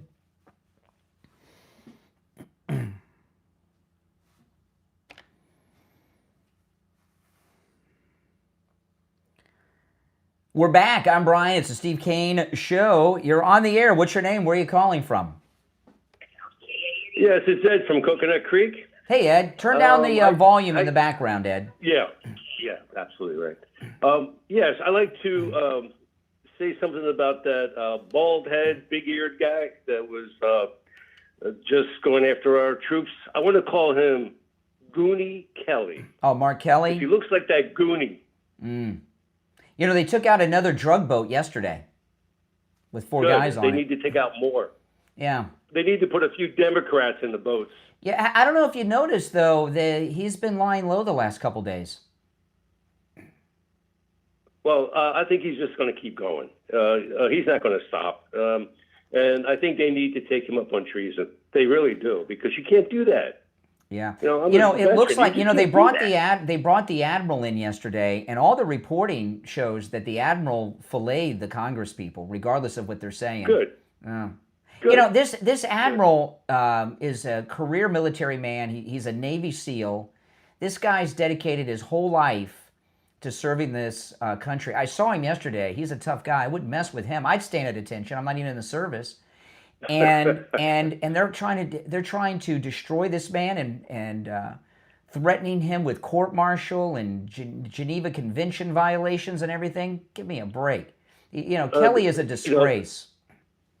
I was looking up what they did to Tokyo Rose, and it was just treason. That's all it was. Well, I was talking about that earlier this week, that what they're doing in the media is what Tokyo Rose was doing. And Tokyo Rose was sentenced to 10 years in the federal penitentiary for what she did, spreading misinformation to our service personnel in time of war. Well, they just need to stop. You got these dumb Democrats. Stupid Democrats. Oh, yeah, and you've been calling them liberals. Well, the basic Democrat is not a liberal. So they think that's not me. That's them. No, dumb butt, that's you. Yeah, that's right. All right, well, good to hear from you from Coconut Creek. All right, take care. Thanks for the call. It is open phones today. Every Friday is Open MAGA Mike Friday. You're on the air. What's your name? Where are you calling from? Good morning, Brian. This is Greg in Dallas, Texas. Hey, what's up, Dallas? And I just want to say the suspect arrested, he's transracial, and who are we to deny his whiteness? What do you mean he's transracial? You're talking about the Jake Tapper identifying him as white? Yeah, that's a good. I like that. He's transracial. Yeah. I like that. Yes. You're on the took me a second, guys. I was up late last night. You're on the air. What's your name? Where are you calling from? Hey, Sean. All right, speak up. What's on your mind, Sean? Yeah, my name is Jacob. How you doing? Oh, Jacob. Okay. Me? Yeah, I can hear you. Yeah, this guy, the military guy, I forgot his name. You guys were just speaking about him. Mark Kelly, Senator Mark Kelly. The general. Oh, the admiral. I don't remember the admiral's name. Yeah, I don't remember the admiral's name. Yeah, I just feel, I'm a little saddened for him. Like you said, great military guy, a lot of great, been in the military a long time. I feel like he's being thrown under the bus. By the Democrats in the media. Well, as of this point, the Republicans are the one that made the decision for the reason why he's under investigation is... He's not under investigation. No. He's not under the investigation. But Congress has oversight, and they can call people from positions inside the federal government to testify in hearings. He's not under investigation. But Congress has oversight. No, he is not under investigation. I saw Hashtag, and Hashtag took no problem saying it was him, it was him, it was him. There was a lot of it was him coming from the top. And that to me is being thrown under the bus as a leader to start throwing. This is another guy. You're the second guy with a funny accent from a foreign country that's trying to undermine our government. That's called me today. Well, it's not the first. Where are you calling me from? Yeah, you do this all the time. Where are you calling from? You said, did you say Dallas, or was that the caller before you? Where are you calling from? I'm not calling from Dallas. Where are you calling from? From North Carolina. This is not a North Carolina accent you have. What's this accent? This is America, people. This is not an American accent. You do not have an American accent. You do not have an American accent. In North Carolina. I wasn't even born in North Carolina. I've lived in Atlanta, North Carolina, New York, and New Jersey. Yeah, but where's the accent from? That accent is not from any of those places. It's unfortunate that you're making it about me and not. Well, no, I just don't like the idea of foreigners with funny foreign accents trying to undermine our government and our country and spread disinformation. You know, I wish you had a video so I can show you my birth certificate and my passport so we can get over the. Yeah, just like Obama did. I'm sure Obama showed a birth certificate too. So I have fake Obama. What are you talking about? I have fake Obama birth certificate. Like, how do people listen to you? You're listening to me. About You're listening to me. Yeah, but I don't understand. Yeah, but it's because you get paid from all these these commercials and these ads, but you don't make any sense. You're not a good debater. Sure. You make it about the person and not the topic. The reason that everyone has whatever someone's opinion is based on their background, what brings them to that opinion. And you have the mindset of not an American, but a foreigner. I don't know why. Did you just take a hit off of a cigarette? Or are you vaping or something? I just heard you. Are you vaping or smoking? What are you smoking? That was me just, no, again, you're making this about me. This is not about me. I am an American. I do love this country just as much as the Caucasian. Okay, as the Caucasians. Listen, I got to run for a break. I got to run for a break. I've got to run for a break. Thank you for the call. Oh my goodness, we'll be right back. Boy, oh boy.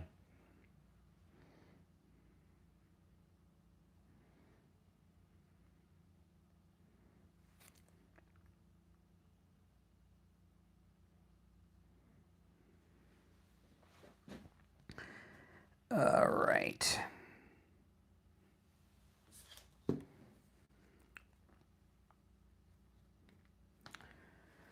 Oh my God. You know, people have opinions based on their backgrounds. So it's important to understand and know where people are coming from to understand their opinions.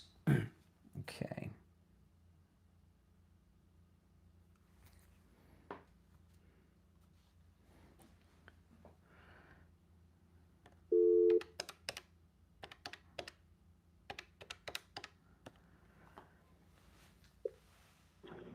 This is George. Unbelievable.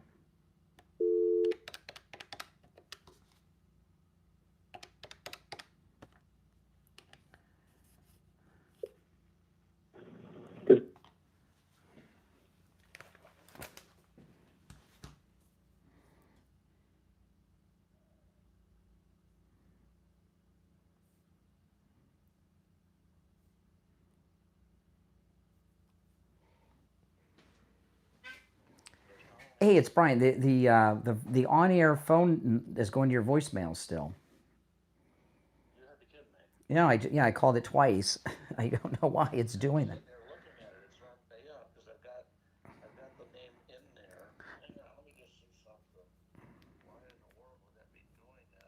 Okay, I've got. Let me see what. Hold on one second. Let me look at the clock. No, I don't think so. No. I can't give out the number to you on the phone. The one I texted you yesterday is the one I'm calling from. Yeah, I called it twice. Yeah, let me give it to you right now. It's 888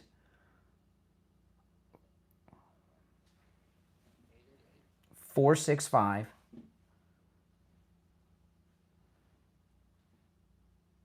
2631. Okay.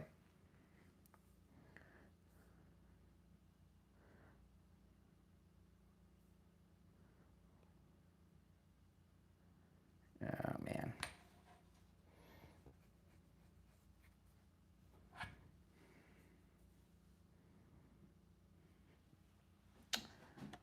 George, is this you? It is. All right, stand by. We got 1 minute, and we'll be back. We're in break for 1 more minute. Okay? Okay. All right. Yeah, sure. Stand by.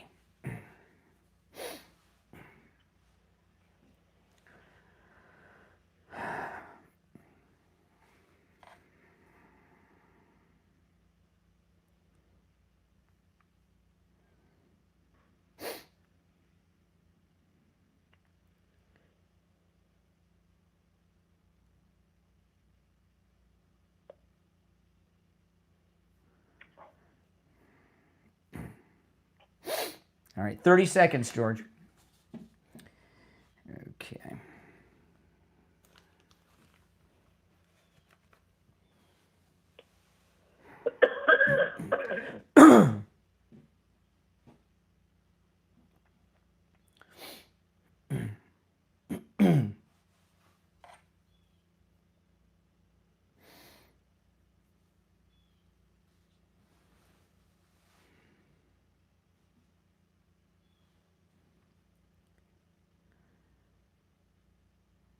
All right, and we are back. I'm Brian. It's time to check in with George Colony, our real estate guy. Hey, George, how you doing? Fine. How are you? Good morning. I'm doing well. You know, just yesterday, I talked with one of our listeners who met with you, Jeff. And we recorded a new commercial, and it's with our listener, Jeff. You guys will be hearing it next week. But I wanted to talk a little bit about Jeff because he had an interesting story. Last week, Thanksgiving week, you and I were talking about how you can take someone who's a renter who would like to become an owner of a home. You can turn them into an owner of a home for less than they're paying in rent. And Jeff called you up, and he's about to become a homeowner. Which is, I say it's better than that. It's better than that, Brian. This is almost an unbelievable story. He called me. He talked to me for 15 minutes. He listened to me, and he says, I need to come see you. Within a half an hour, he was sitting in my office. Wow. And we talked about a number of things, okay?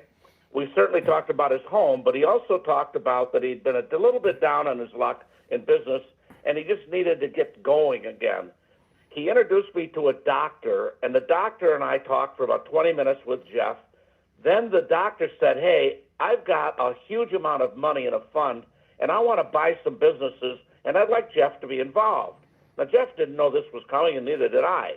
Last night, that doctor introduced me to a billionaire out of Michigan who's flying down here with two other doctors. Oh, my goodness. If anybody has a business out there, I don't care how successful or unsuccessful you are, give me a call because you just never know what comes from it. I'm going to tell you something. I could have been parachuted into Fort Lauderdale last Thursday, and as a result of what Brian did, introducing me to his listener, everything is changing, and it might change for me too because this is big time. Oh my goodness! So you're crazy. It sounds like you won the lottery, George Colony. Holy smokes! It could be great for me, great for them. But then last night I ran into another one of your guys, Jamie from Swift Tax. He was so excited he couldn't move. He says he was. I guess you interviewed him yesterday. Yeah. And 4 people called him from around the country and were telling him about how some of them hadn't filed their taxes in years. They didn't know what to do. They didn't know who to call. But they trusted you, Brian, and they called him, and now he's in action with those 4 people. Some of them are here locally. You know, people that listen to you and sit there and say, oh, this is just a talk. This isn't.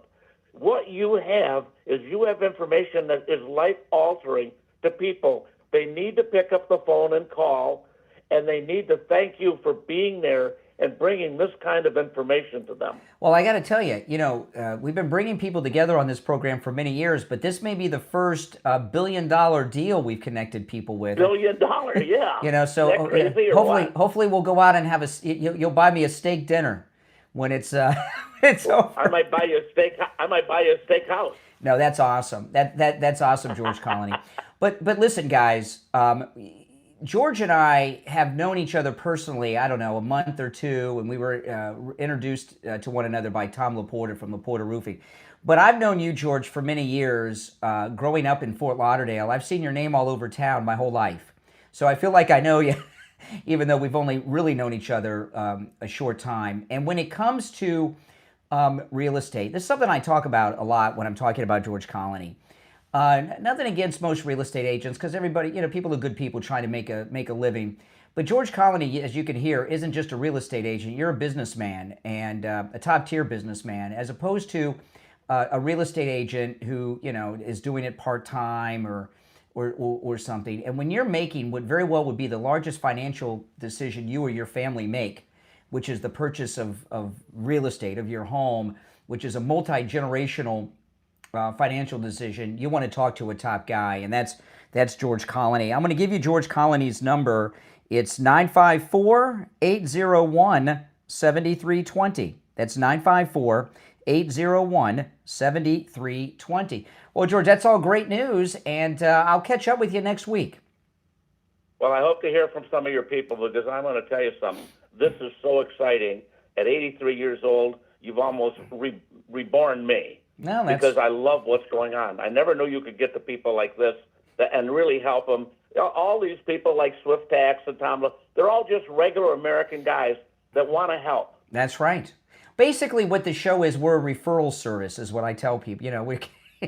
It's amazing. It's great to bring people together. Well, George, have a great weekend, and we'll talk after the weekend. Thank you very much, man. You're great. All right, take care. Oh man, I can't wait to tell Steve. By the way, I don't want to give out too much information about this.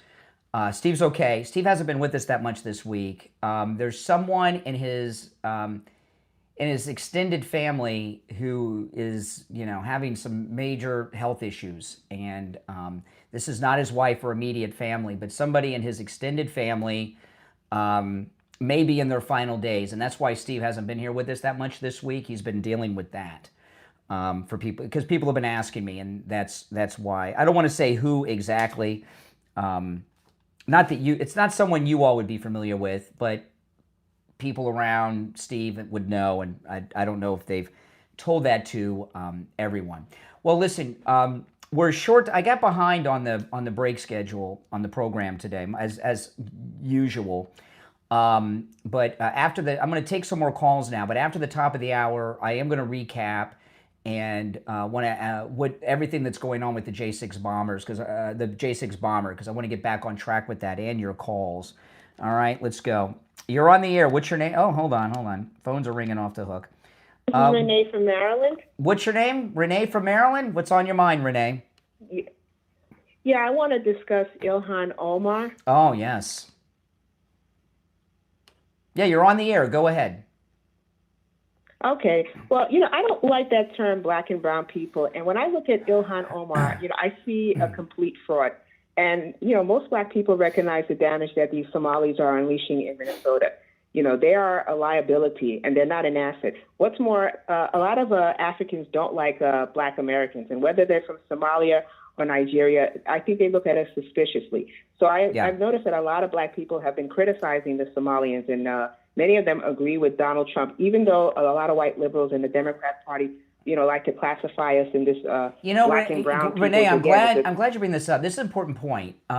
Years ago, Steve and I, we had a friend, Ronald, who's very liberal, and he's African American, right? And he always dreamed of going to Africa. And he saved up all of his money, sold everything he had, and moved to Africa and bought a chicken farm. And no one would buy his chickens or his eggs. And what he found, he said it's very, and this is what happened. He says it's tribal. They will only do business with people from their tribe. And when you talk about Somalians versus African Americans, even in the Somalian community in Minnesota, there's different Somalian tribes that are in conflict. So there's no what you're saying is there's no connection between Africans in Somalia and African Americans, that there's no bond between the two groups. Exactly. And I find it insulting that a lot of Democrats automatically assume that, we're homogenous, like we all think alike and we're a monolith, which we are not. And I think they should just stop that. And when I look at Ilhan Omar also, and I keep asking myself, if she were living in Somalia or she was in an Arabian country, they just don't allow women to hold any kind of authoritative positions. But here she has it so good, but she constantly criticizes the country. And I honestly feel she should go back to her country. I don't know why they are allowing her to hold membership in Congress. She's not an American. She hates the country. And I agree totally with Donald Trump. I think she's trash. You know, the thing with Ilhan Omar, she's a millionaire many times over. And, you know, and she's very pretty, okay? If she had stayed in Somalia, she'd still be pretty. She wouldn't be rich, and God only knows what her life would be like. I mean, she has benefited from the American dream, although through this corruption probably. But she has a life. She's wealthy. She's at the upper levels of our government. She's a member of the Congress, and she still hates the country and is pissed off all the time. And that really rubs Americans the wrong way. I don't understand that. I mean, she's got a great life because of our great country, and she hates us. She called us stupid the other day. Yeah, and she's a hypocrite also, just like AOC. You know, they're constantly criticizing white people who built the country. Oh, you know, white men, they're a threat to society, and she's married to a white man, and I don't understand how these white people Isn't her end up husband marrying Jewish? people I think when Ilhan Omar's husband's Jewish too. Which surprised me. Okay, well, I saw a picture of him. He looks white to me. So Jews are white. Jews are white. Jews are white. Yeah. Yeah, I know. Yeah. I noticed that. But yeah. But she doesn't look, you know, on television the last couple days, her arrogance is gone. She looks scared. She's got her hand in the cookie jar. I can tell she's terrified because I think she's at a point now where she realizes that she cannot continue that, you know, rhetoric of criticizing Donald Trump. Now I think she's really panicking now because there's a good chance that she may be deported.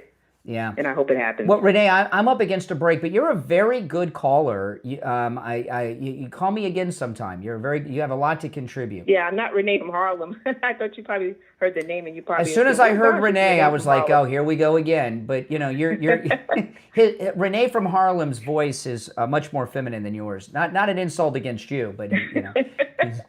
Yeah, I agree. Okay, thanks, Brian. All right, take care. Take care. Nice lady. If you're on hold, stand by. It's the Steve Kane Show. My name is Brian Craig. The 8 o'clock hour is upon us. We'll take this show has gone by so fast. We'll be back with your calls after our top of the hour break. Don't go anywhere. Oh my goodness, did you hear that? George Colony is involved in $1 billion business deal from somebody he met through this program. Holy smokes. You know, one of the things that amazes me when I meet people that are listeners to the program, you know, a lot of times, you know, you guys that listen, you hear these people like Renee and everything else. When you meet our real listeners, you'd be blown away by the people that listen to this program and who they are and what their background is, and it would blow you away. And it does me too. I mean, you know, who some of the people are in the audience, and what they do, and everything. I never have been not impressed when I meet our listeners off the air. I mean, and you hear who they are. It's crazy, completely insane.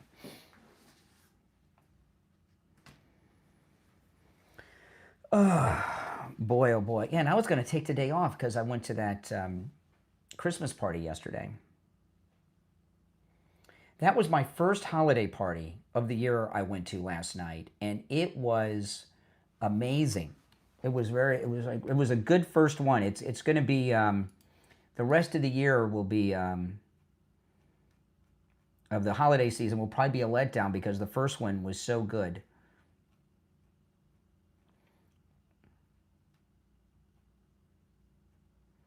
I have lost track. Where am I here?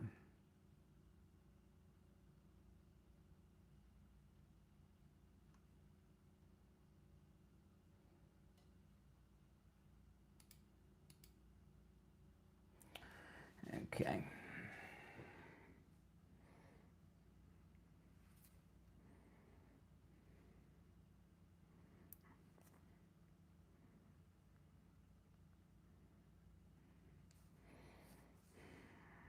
Oh my goodness. Okay, we'll be back in less than a minute. This hour, I gotta be on time every break this hour.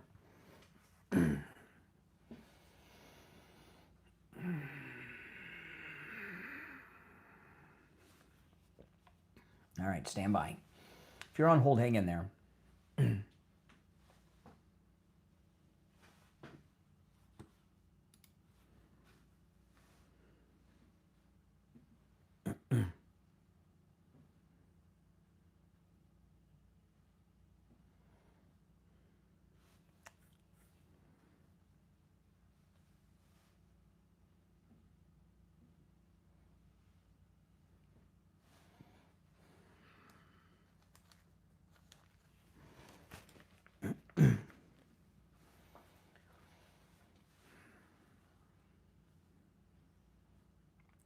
The 8 o'clock hour has begun. My name is Brian Craig. You are listening to The Steve Kane Show, Florida's longest running radio show. It is Open MAGA Mike Friday, open phones. If you're on hold, stand by. I do want to do some recapping and what's going on with the pipe bomber, because this is just an amazing story and I don't want it to get lost. But first, you know, I went to my first holiday Christmas party last night. And, you know, let me tell you, when it comes to Christmas parties and holiday parties, it's like prom in high school. Everybody gets decked out and you want to look great. And, you know, you have time. It's December 5th. You have time to lose weight before these parties arrive for you. I lost 25 pounds in 3 weeks with Coastal Weight Loss Secret. It's absolutely amazing. It works. You know, I didn't starve myself. I was talking to somebody people ask me about it all the time. You know, no, there's no pills, no injections, none of that Ozempic and all that stuff. It's it's a natural thing. And by the way, no medications at all. I didn't starve myself. I eat foods I would normally eat. My first expectation was when I first went over to Coastal Weight Loss Secret, I was going to have to starve myself, exercise like crazy, which I don't have time or want to do, and I was going to walk out with some specialty foods. No, I mean, I eat the stuff I would normally eat, no exercise, no medications. And remember, Coastal Weight Loss Secret can help you no matter where you are. Give them a call and set up your no-charge consultation. 561-247-6300. 561-247-6300. And online, coastalweightlossecret.com. I want to share this. This is a while back. This is MSNBC back in 2022. They have that... one of their resident Muslim anchors, this Hassan guy, this is 3 years ago, talking about the J6 pipe bomber.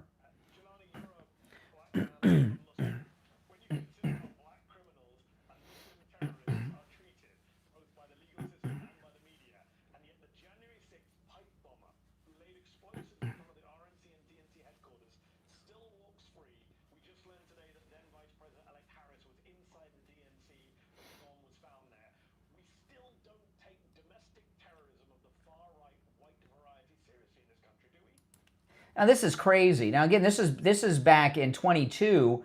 The bomber's completely covered up. He just assumed he was a white guy. We found out he was black, and he's talking. This Hassan from MS now, but it was MSNBC then.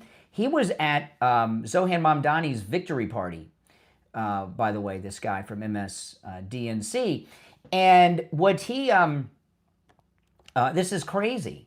It seems to me that there's a lot of black privilege going on out there, right? I believe that Chris Wray and the Biden administration had identified the bomber, found out he was black, didn't fit their narrative, and they didn't arrest him and didn't pursue it. Letitia James, she had her indictment thrown out, and another liberal grand jury refused to bring another mortgage fraud indictment. I don't know what this guy's talking about.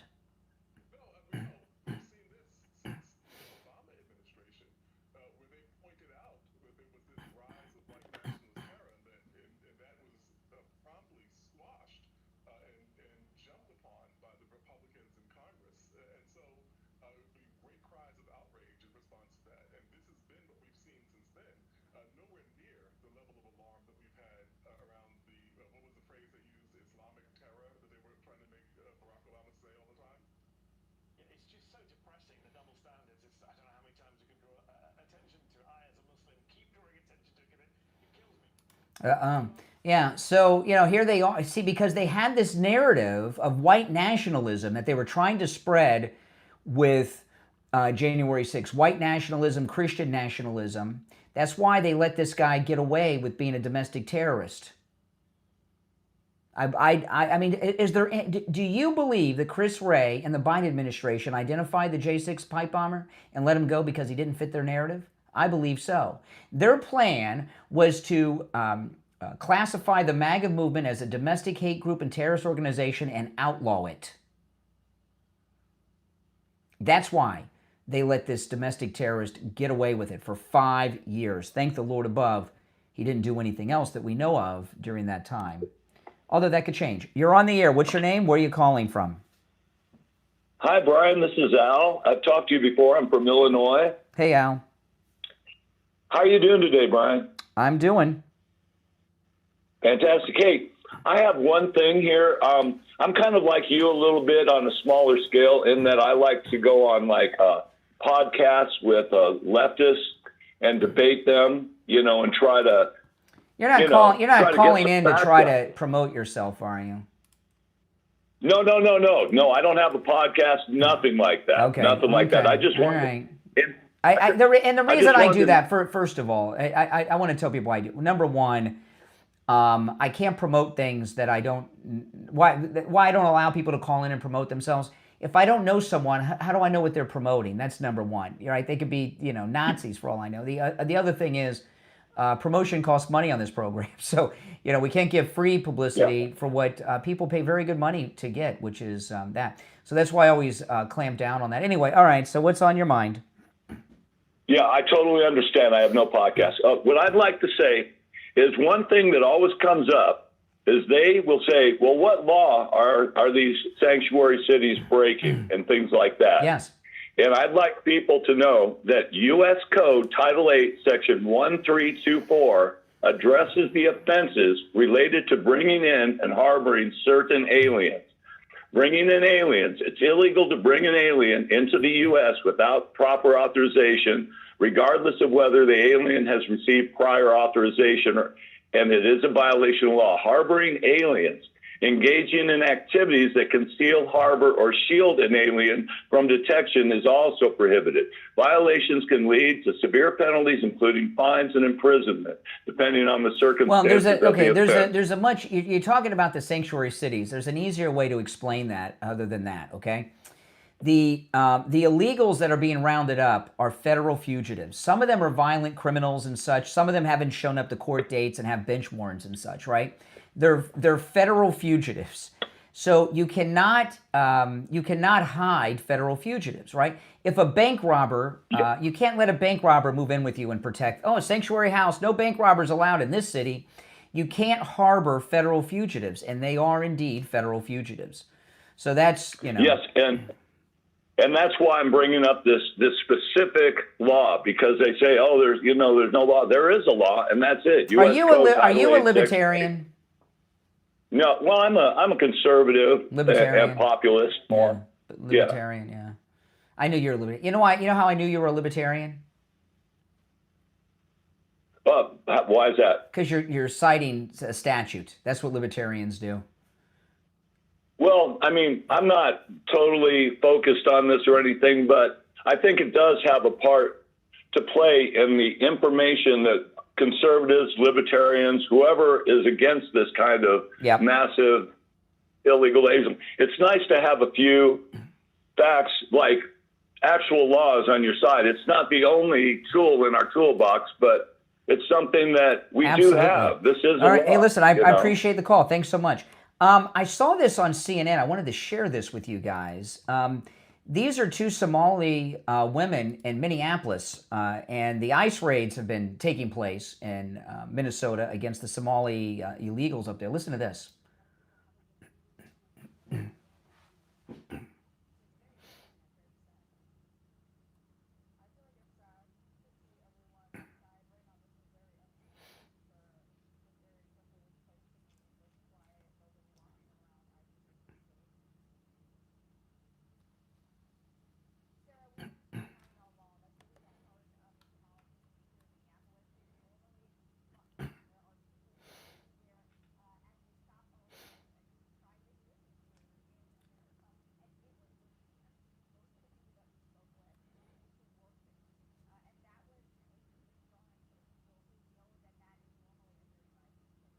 Yeah, see, hear that? So ICE is hard at work in Minnesota, and they are doing good work. And like Los Angeles, they're hiding out at home, which probably makes it easier for ICE to locate them. Yeah, because they know where they live in a lot of instances. And it shows you how much of this community is illegal. The only people that aren't going out are the people that are going to get rounded up because they're in the country illegally. So don't let them tell you that they're all Americans here legally. If they're here legally, why are they hiding out? Exactly. Now, I've been telling you, this is one of the great Christmas gifts that you can get for yourself or your family, and the price is so incredibly low. Listen to this. The Sloman's Home Security offer is a free home security system with free professional installation and 24/7 central station monitoring for just $24.95 a month for 5 years. That's amazing. It's a free home security system and professional installation, absolutely free. Your Sloman's home security system includes a touchscreen keypad, 3 door window sensors, a motion detector, notification, and remote keypad access so you can check you're in no matter where you are in town or even out of the country. And you know, this is a great Christmas gift for yourself in your own home, for your family, but you can also get this for your grandparents, your adult children that live out of the house, your mom, your dad. This is a great gift. Give Sloman's a call, 833-283-5050. 833-283-5050. We'll be right back.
Okay, we'll be back shortly.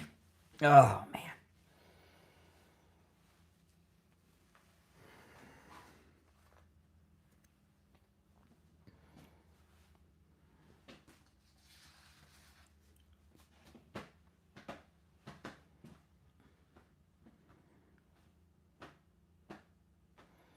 We got just over a minute.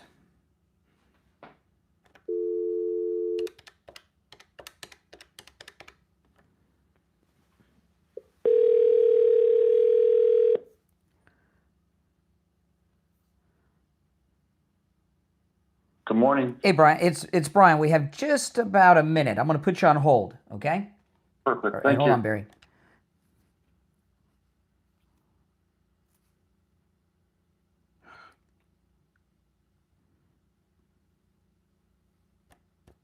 Okay.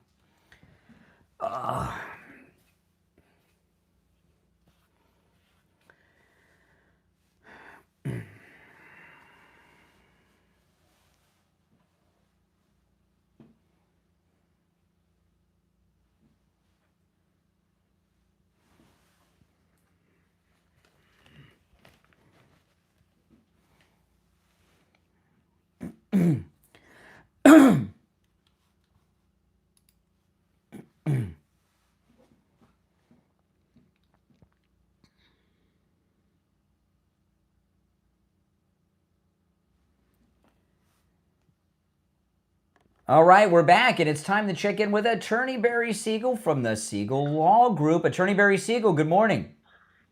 Good morning, Brian. How are you doing this morning? I am doing well. It's Friday. It's got to be good. What do you have for us this morning, Barry? Well, the Siegel Law Group, we do estate planning, elder law, and probate trust administration. And one of the questions I often get is, well,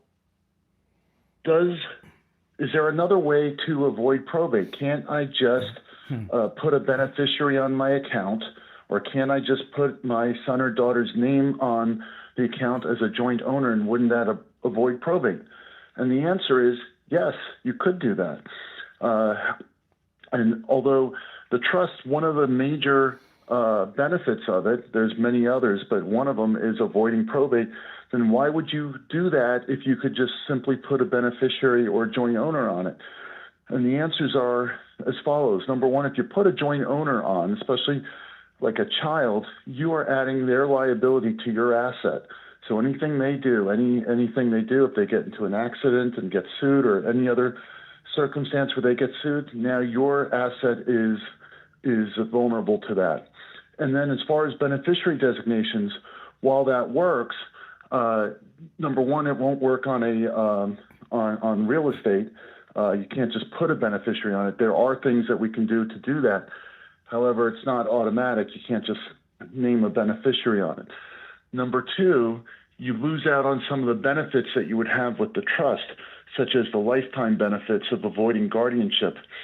And then finally, you also lose out on the benefits of the bloodline protection, because if you leave the asset to your loved one in their name, with the beneficiary designation, it's an outright distribution, no bloodline protection, no protection from divorces, lawsuits, creditors, bankruptcies, people dying in the wrong order and the assets going sideways to other families, all because we were trying to do it the easier way or the more convenient way or to save a few dollars, but in the long run, you're losing out on a lot of protections and a lot of things there. So that's the answer to those questions. And it's becoming marital property, right, in a lot of these instances, right? Well, yeah, I mean, because if it's an outright distribution, very likely can become a joint asset of your child's and the in-law.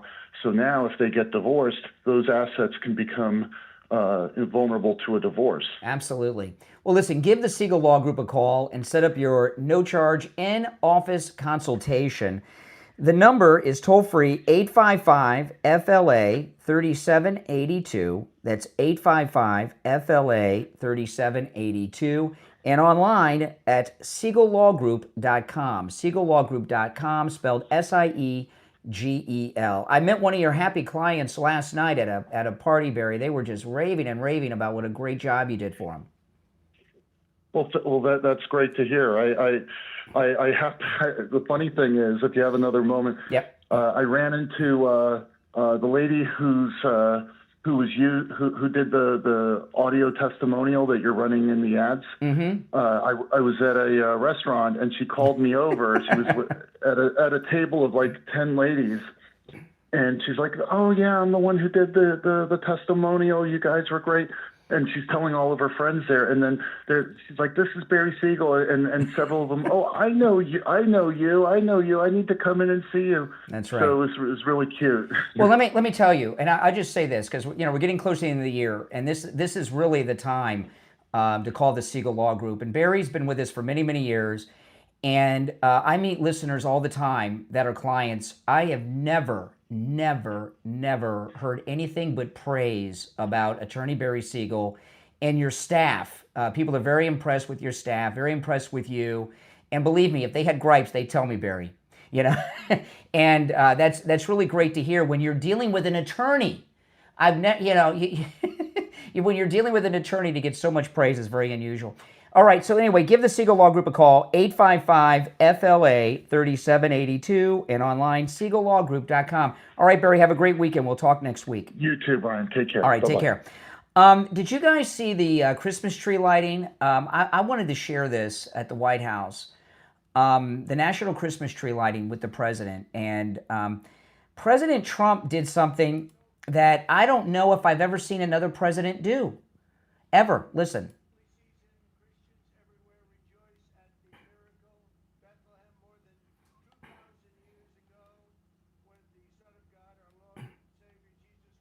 Okay, now I want to stop there. I'm not going to interrupt the president with the prayer.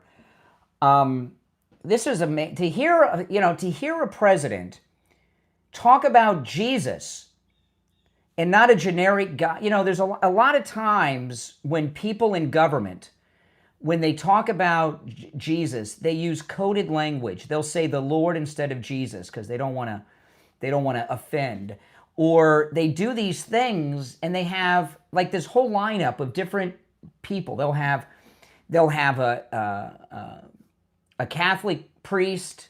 they'll have a rabbi, they'll have a Greek Orthodox guy, they'll have an evangelical. They have like 10 guys lined up from different denominations and different religions, and they do this generic thing, even at Christmas time. And maybe it's happened before in recent years, but I don't have a memory of talk so plainly from our president talking about Jesus by name.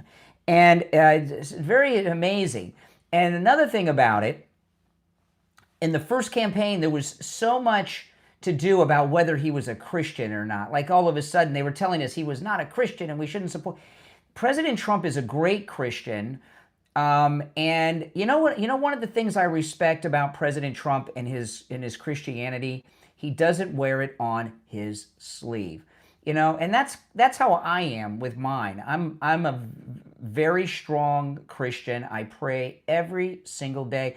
I don't talk about it a lot, but neither does the president. And a lot of these politicians, you know, whenever they talk about God, they use the generic, the Lord God, and all of this. And to hear him say Jesus Christ by name is it's beautiful and amazing.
I mean, isn't that refreshing? It really truly is.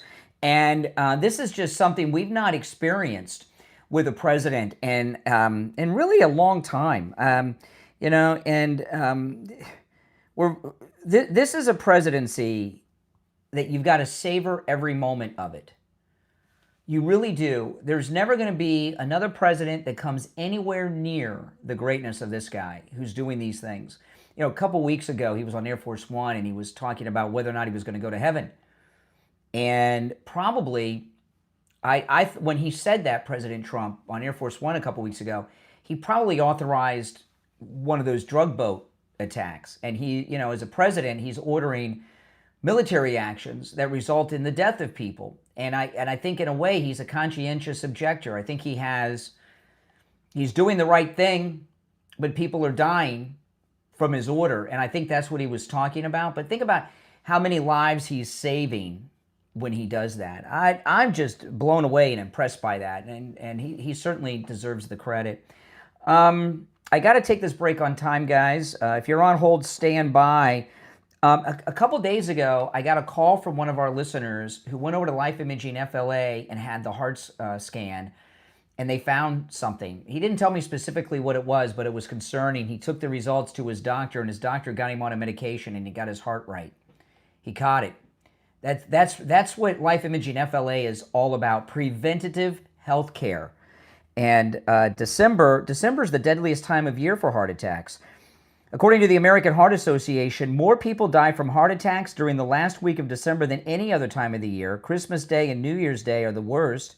That's why Life Imaging FLA offers free heart scans with a few minimum requirements valued at $699.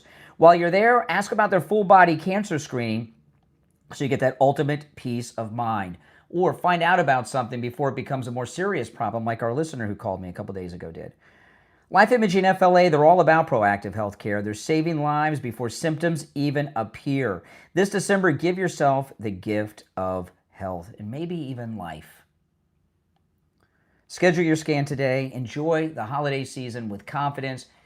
Pick up your cell phone, call pound 250 and say free heart scan. You'll be connected in seconds. They have locations in Broward, Palm Beach, and Dade County. Pound 250, say free heart scan. You'll be connected in seconds. That's pound 250 and say free heart scan. If you're on hold, stand by. My name's Brian. It's the Steve Kane Show, Florida's longest running radio show. Back after this.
All right, we are about 30 seconds away. We'll be back on the radio.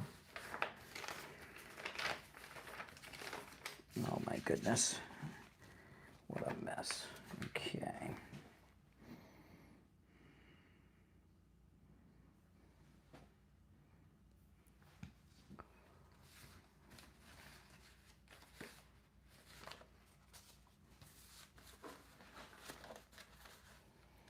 All right, welcome back, everyone. I'm Brian. It is Open MAGA Mike Friday. Any and everything on your mind is fair game on Friday's show.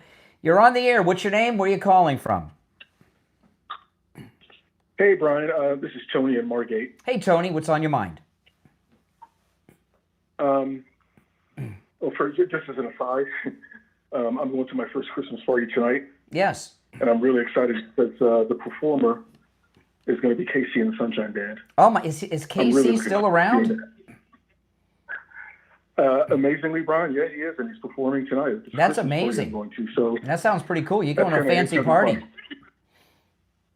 I'm looking forward to it. That's all I can say. Very much looking forward to that. I would be, yeah. But Brian, let me get to the point. I want to ask you a question that I've been wanting to ask you for a long time. Brian, do you think Donald Trump is perfect? He's no. There was only one man who was perfect. His name was Jesus, but he's as close to perfection as any man I know living today. Is there anything about Donald Trump that you don't like, or anything that he's done or said that you disagree with? Yes. Can you give us an example? Absolutely. I think he works too long hours. I think 20 hours a day is too much. I think he needs to cut back to 16 or 18. He needs a couple hours more sleep to make America great again. I think he works himself too hard to make America great again. Yes. Brian, that's a compliment. I was looking for more of a criticism. Well, he's not getting enough sleep. He needs another hour or two a night. Scott Besson said he calls him at 10 to 2 in the morning, and wakes him up out of bed. He works too hard. That's a compliment. Can you tell me something you like about the president? Oh yeah, I think I could tell you a lot of things. I'm very happy that he shut down the border. I think it's amazing that he's stopped, or at least stalled, a lot of the conflicts going on around the world. Okay, well that's all good. So why are you so obsessed to try to get someone like me to criticize him? Why is that important to you? Well, the thing is, I've heard you say this a few times, where if someone says they voted for Trump, but then they criticize him, you say, no, there can't be any buts. No buts. That's right. Not this term. Mm-hmm. So yeah. See, everything. This is what you got to understand. Everything he is doing. No, everything he is doing in this second term is they shot him in Butler to try to stop him from doing it, and they assassinated Charlie Kirk to try to stop him from doing the things he's doing too. And the Never-Trumpers. The same people that killed Kennedy, the same people that killed Martin Luther King. Yeah. Can you give me names? Names? No. Yeah. Really? So these people have been around since Martin Luther King? No, before. The same people. And you can't name? The same people that shot President Kennedy, Senator Kennedy, Martin Luther King, President Trump, and Charlie Kirk. It's the same people. The permanent Brian, Washington class. You realize that these people would be in their hundreds, or close to 100, to have been involved in the Martin Luther King assassination and Charlie Kirk's? Charlie Kirk and I don't mean the same exact people. All right, what I mean is the same. It's the same cabal of people. The deep state, the permanent Washington class, donors, people like that. You know what I'm talking about. Don't be stupid. Don't say. You know what I mean. When you say, but when you say stuff like that, you know what I think of? I think of the Illuminati. It's not the Illuminati. It's the Democrat. It's Democrats. Democrats killed Lincoln. Democrats killed Lincoln too. We're way off the main. No, Democrats kill people. Democrats have a long history of killing people to get their agenda through. When I listen to you, I hear you presenting Donald Trump as being perfect. I think you do believe he's perfect. He's as perfect. He's as perfect of a man as you can possibly be. He doesn't drink. He doesn't smoke. According to you, he's never wrong. He's never done anything wrong. According to you, Donald Trump is perfect. That's the message that you send every day. And it's delusional. It's delusional. You sound like the one that's got some kind of psychological issues, not me. You can accuse me of whatever you want. I'm just you just sound a little unhinged. You don't sound totally rational.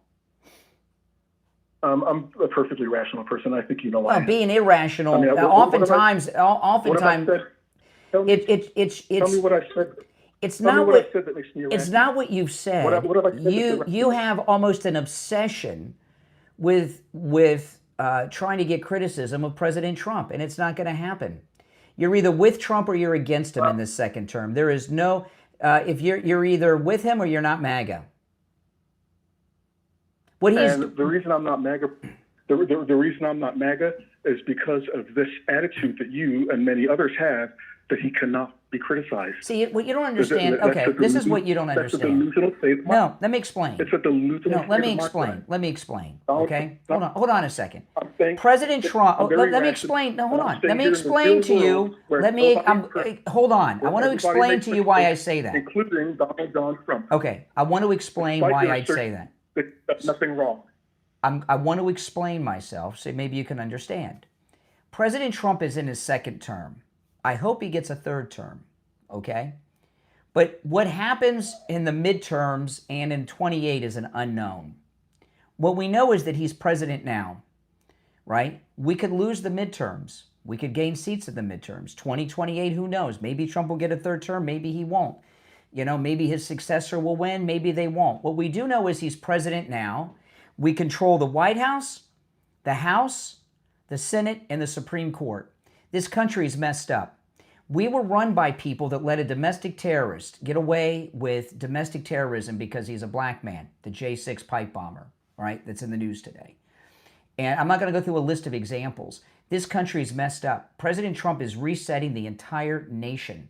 He's got a short window, the first 2 years of the second term, that we know for certainty he can get everything through that he needs to get done to save this country from these evildoers that shot him, tried to kill him again, killed Charlie Kirk, let the pipe bomber get away with it, all this crap, okay? Let Letitia do her mortgage fraud and all this. Let Comey and Obama lead their coups and all this stuff. We have just over a year left that we know for sure we're going to have control over every branch of government. And there's a lot that's got to be done in those 2 years. And no, anyone who criticizes him or slows him down from doing what he's got to do in these 2 years, you're not MAGA. The stakes are too high. This is not a normal presidency. I agree with that 150%. I've never seen anything like it in my entire lifetime. I'll say that frankly. I'm 60. I'm going to be 65 in less than a month. Mm-hmm. But Brian, I guess the only thing I'm trying to say here is that Donald Trump is not perfect. There are things that he's done a lot of things that I agree with that I like. No one says he's perfect. I told you there was only one man who was perfect, Jesus. I told you that at the beginning of the call. You did say that, but Brian, this whole idea that you can't criticize the president, that's where I part company with you. You can, but then you're not MAGA. If you're MAGA, you don't criticize. I just explained why. And I think that's a very good case I made. I'm not MAGA. No kidding. I knew you weren't MAGA when you told me your name and at the beginning of the call. Okay, I just didn't want to get bogged down on that. Yeah, because I believe that if the president makes a mistake, you should be able to criticize him, and you shouldn't hold back. Well, you can. And I think I didn't say that people shouldn't criticize him. I say I will not, and if you do, you're not MAGA, and you say you're not MAGA. So there you go. Criticize, oppose making America great again, if that makes you feel important and independent and manly. No, I don't oppose making America great again. I just don't. If you oppose Trump, you're opposing making America great again. I don't worship Trump like he's God, and you do. That's where we part company. I don't worship him as a God. I don't worship him. You do, Brian. I admire him and I respect him. Brian, everything, your whole worldview goes through Donald Trump. If Trump says it's good, you love it. If he says it's bad, you hate it. Yes. It all goes through Trump. Yes. He's your God, Brian. No, he's not my God. You have to. Nope, he's not a God. You said yes. I know you want to. I know you want to believe that, but he's not a God, and no. Well, Brian, but you talk about him like he is.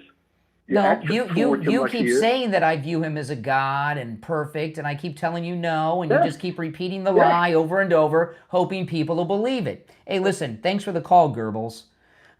If you're in pain, go see Dr. Appleton. It's Friday. Don't start the weekend in pain. Go see Dr. Appleton. Walk-ins are always welcome. Appointments are never necessary, even on Saturdays with Dr. Appleton.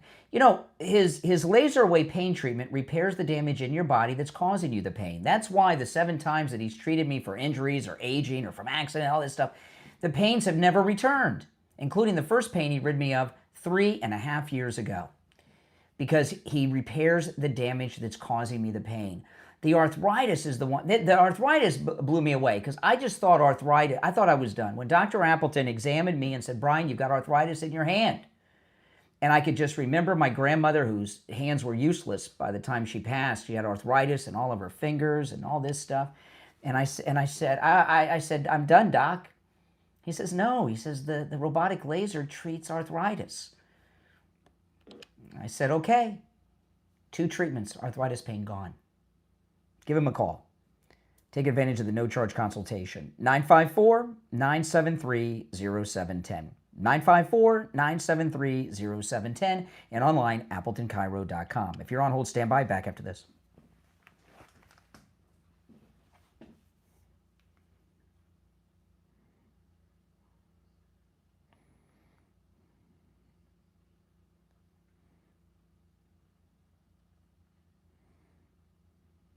Every line's lit, guys.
Good morning. All right, we have 1 minute. Okay. All right, I'm going to keep you on here. I'm not going to put you on hold, but we got just under a minute. Okay.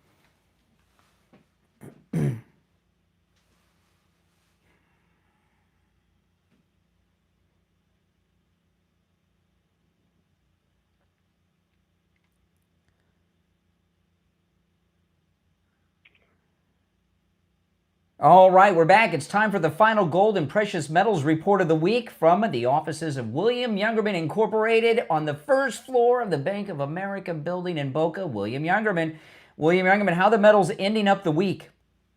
Ending up strong, Brian. The metals have had a good week this week. A lot of sideways action, which is very good for building a strong base for the metals. And the silver and the gold have been doing exactly that, and even platinum staying above that $1,600 number. So we saw gold yesterday trade in a range of $41.75 on the low, all the way up to $42.20, closing out the day at $42.0720, which was up $5.10. Silver was down $1.38 at $57.05.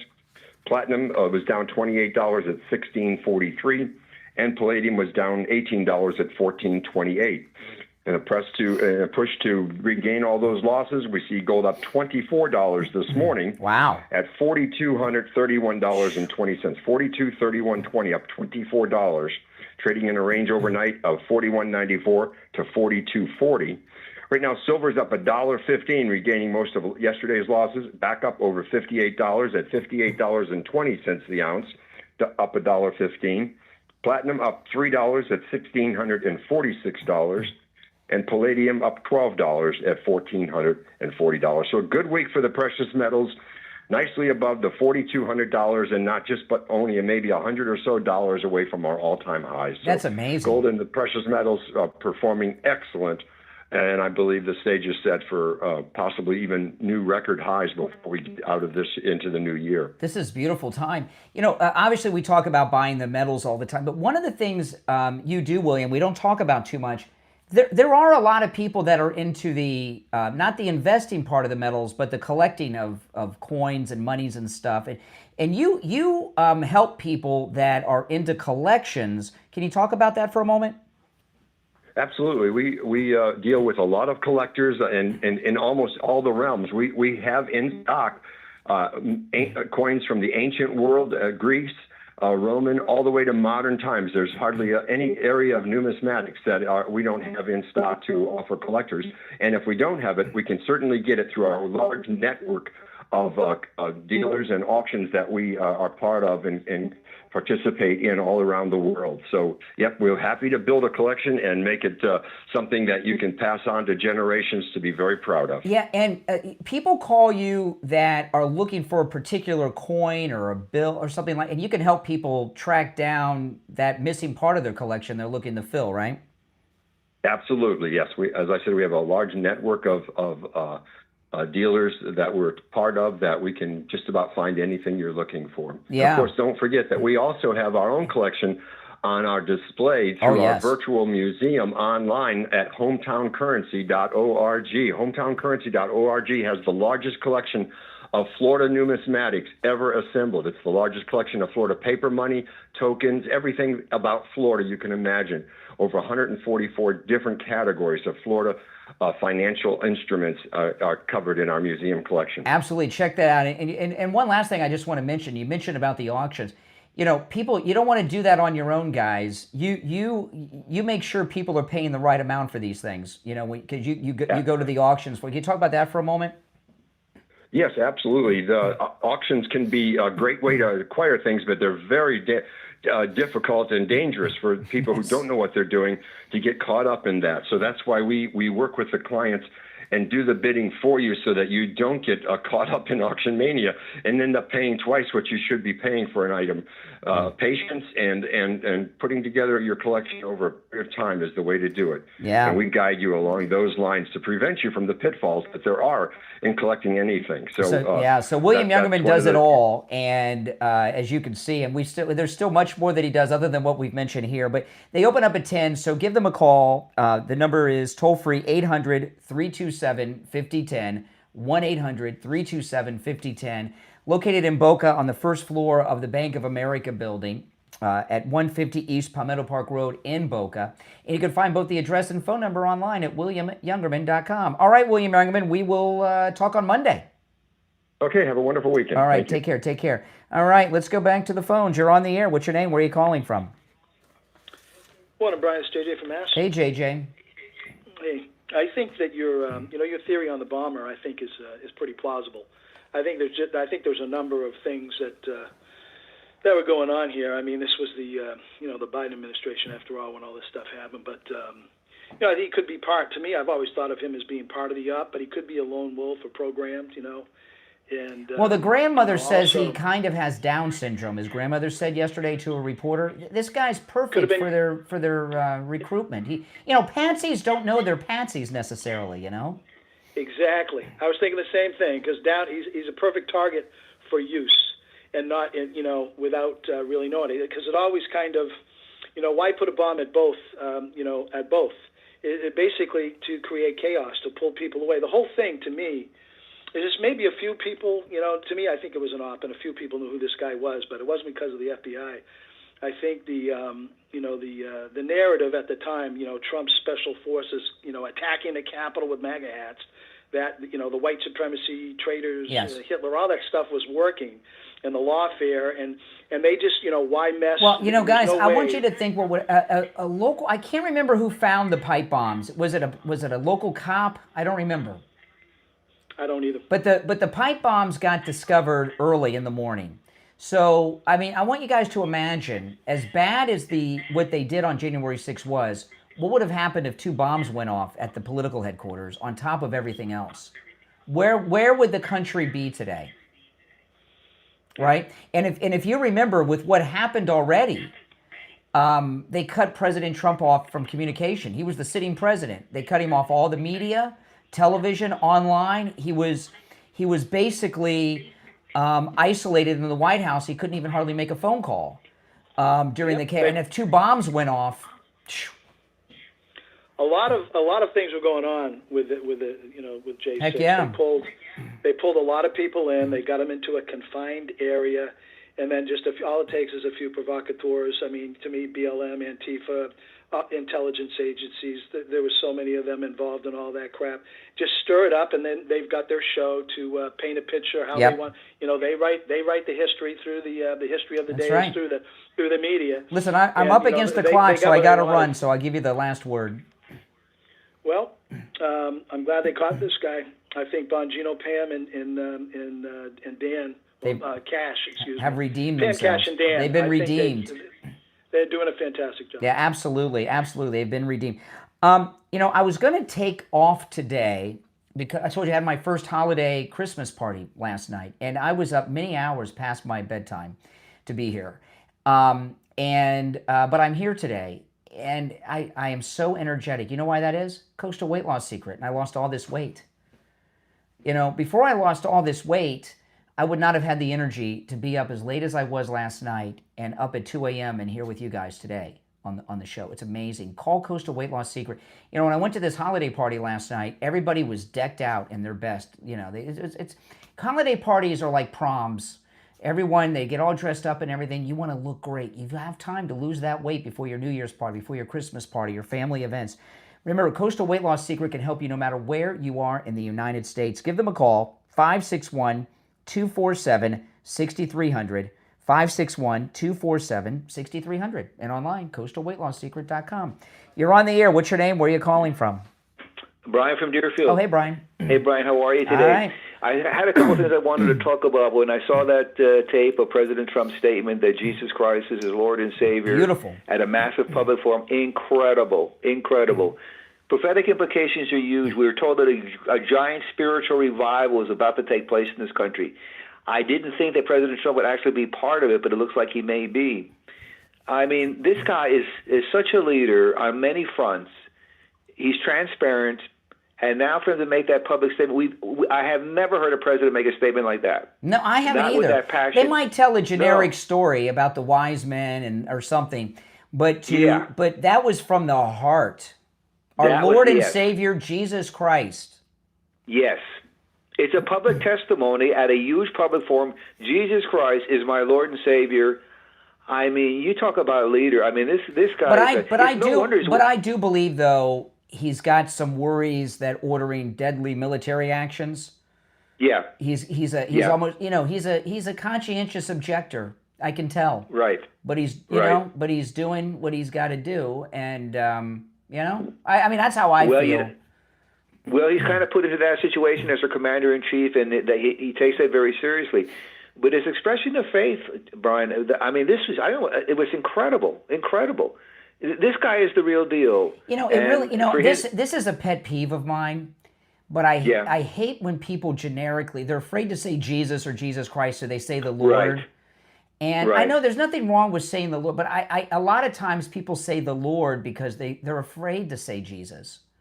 That's right. You know? That's right.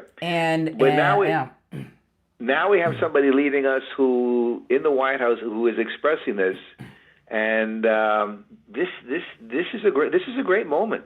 This is a great moment. A public statement like that with the passion and everything, and the timing of it at that occasion. I mean, he is. You know, I think amazing. Melania is Catholic. Is Melania Catholic? I think she's Catholic. She's definitely Christian, religious. Melania. Yeah. I mean, just you know, I had several things I was going to talk about, but when I heard that put everything off. That statement is one of the most important statements I've heard him make in his administration. Usually what happens when you get somebody at that level, they read a very generic Bible story about the manger and all, basically the little drummer boy, you know? And it's just so generic, and it's going through the motions. And I just felt he was sending a message. He was sending a message. He's the real deal. He's not hiding anything. This is what I am. And boy, how I appreciated him coming with that statement was just incredible. I mean, you know, usually do, like you say, a generic little statement. What was the other thing on your mind? You said you had something else, but that blew you away. Well, it's completely different. I was watching the mayor of L.A. celebrate it. They finally got one house fixed in Pacific Palisades 5,000 houses are there. The people have been waiting for 11 months to finally get one house fixed. And they're celebrating they got one house fixed. At that rate, it's only going to take them 5,000 years to completely renovate Exactly. Pacific Palisades. It's going to. How can you live in a blue state anymore? There's no way. There's no way. You know, California. I'm telling you, in the next couple of election cycles, it's going to become a toss-up state. Again, it really is. And the reason is the deportations, and you see the stories. I follow the local news in L.A. and it's fascinating to watch that. If you're looking for work and you can't find work, go to Southern California. No, the illegals aren't showing up to work because they're afraid of getting deported, and that's going to have it's having a major change. All right, listen, I got to run, but appreciate the call. Okay, Brian, right. have a great. Listen, it's been a great show today. I'm glad I did come in because I wasn't going to, and I'm very glad I did. The calls today have been really good and spectacular, and I do appreciate that, guys. I do want to mention the Sloman's Security free home security system offer with professional installation and 24/7 central station monitoring for just $24.95 a month for 5 years. This is a great Christmas gift, guys, okay?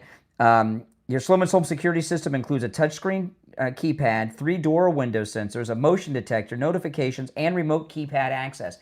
Get this as a gift for yourself and your home, for your family. Get it for your adult children. Get it for your grandparents. For just $24.95 a month for 5 years. Great gift. Give them a call. 833-283-5050. 833-283-5050. That's 833-283-5050. All right, guys, that's it for the week. Thanks so much. And Dan Bongino and Kash Patel have been redeemed. They did great work finding the needle in the haystack of this evidence and have opened the door to a great unraveling of everything January 6th and the real story of what happened. It's the Steve Kane Show, Florida's longest running radio show. My name is Brian Craig. We'll see you Monday morning at 6 a.m. Have a great weekend. All right, guys. Hey, listen, thanks for watching. If you know me, I'll be around all weekend long with live streams and podcasts, so keep an eye out for that. But I am starting to run out of energy since I got very little sleep last night. If you're new, make sure you subscribe. And if you're already subscribed, please like the video, all right? And if you could share on your socials, that helps so much. Spread the word about the program. My name is Brian Craig. This is where MAGA comes to talk. Talk to you next time. Thanks for watching.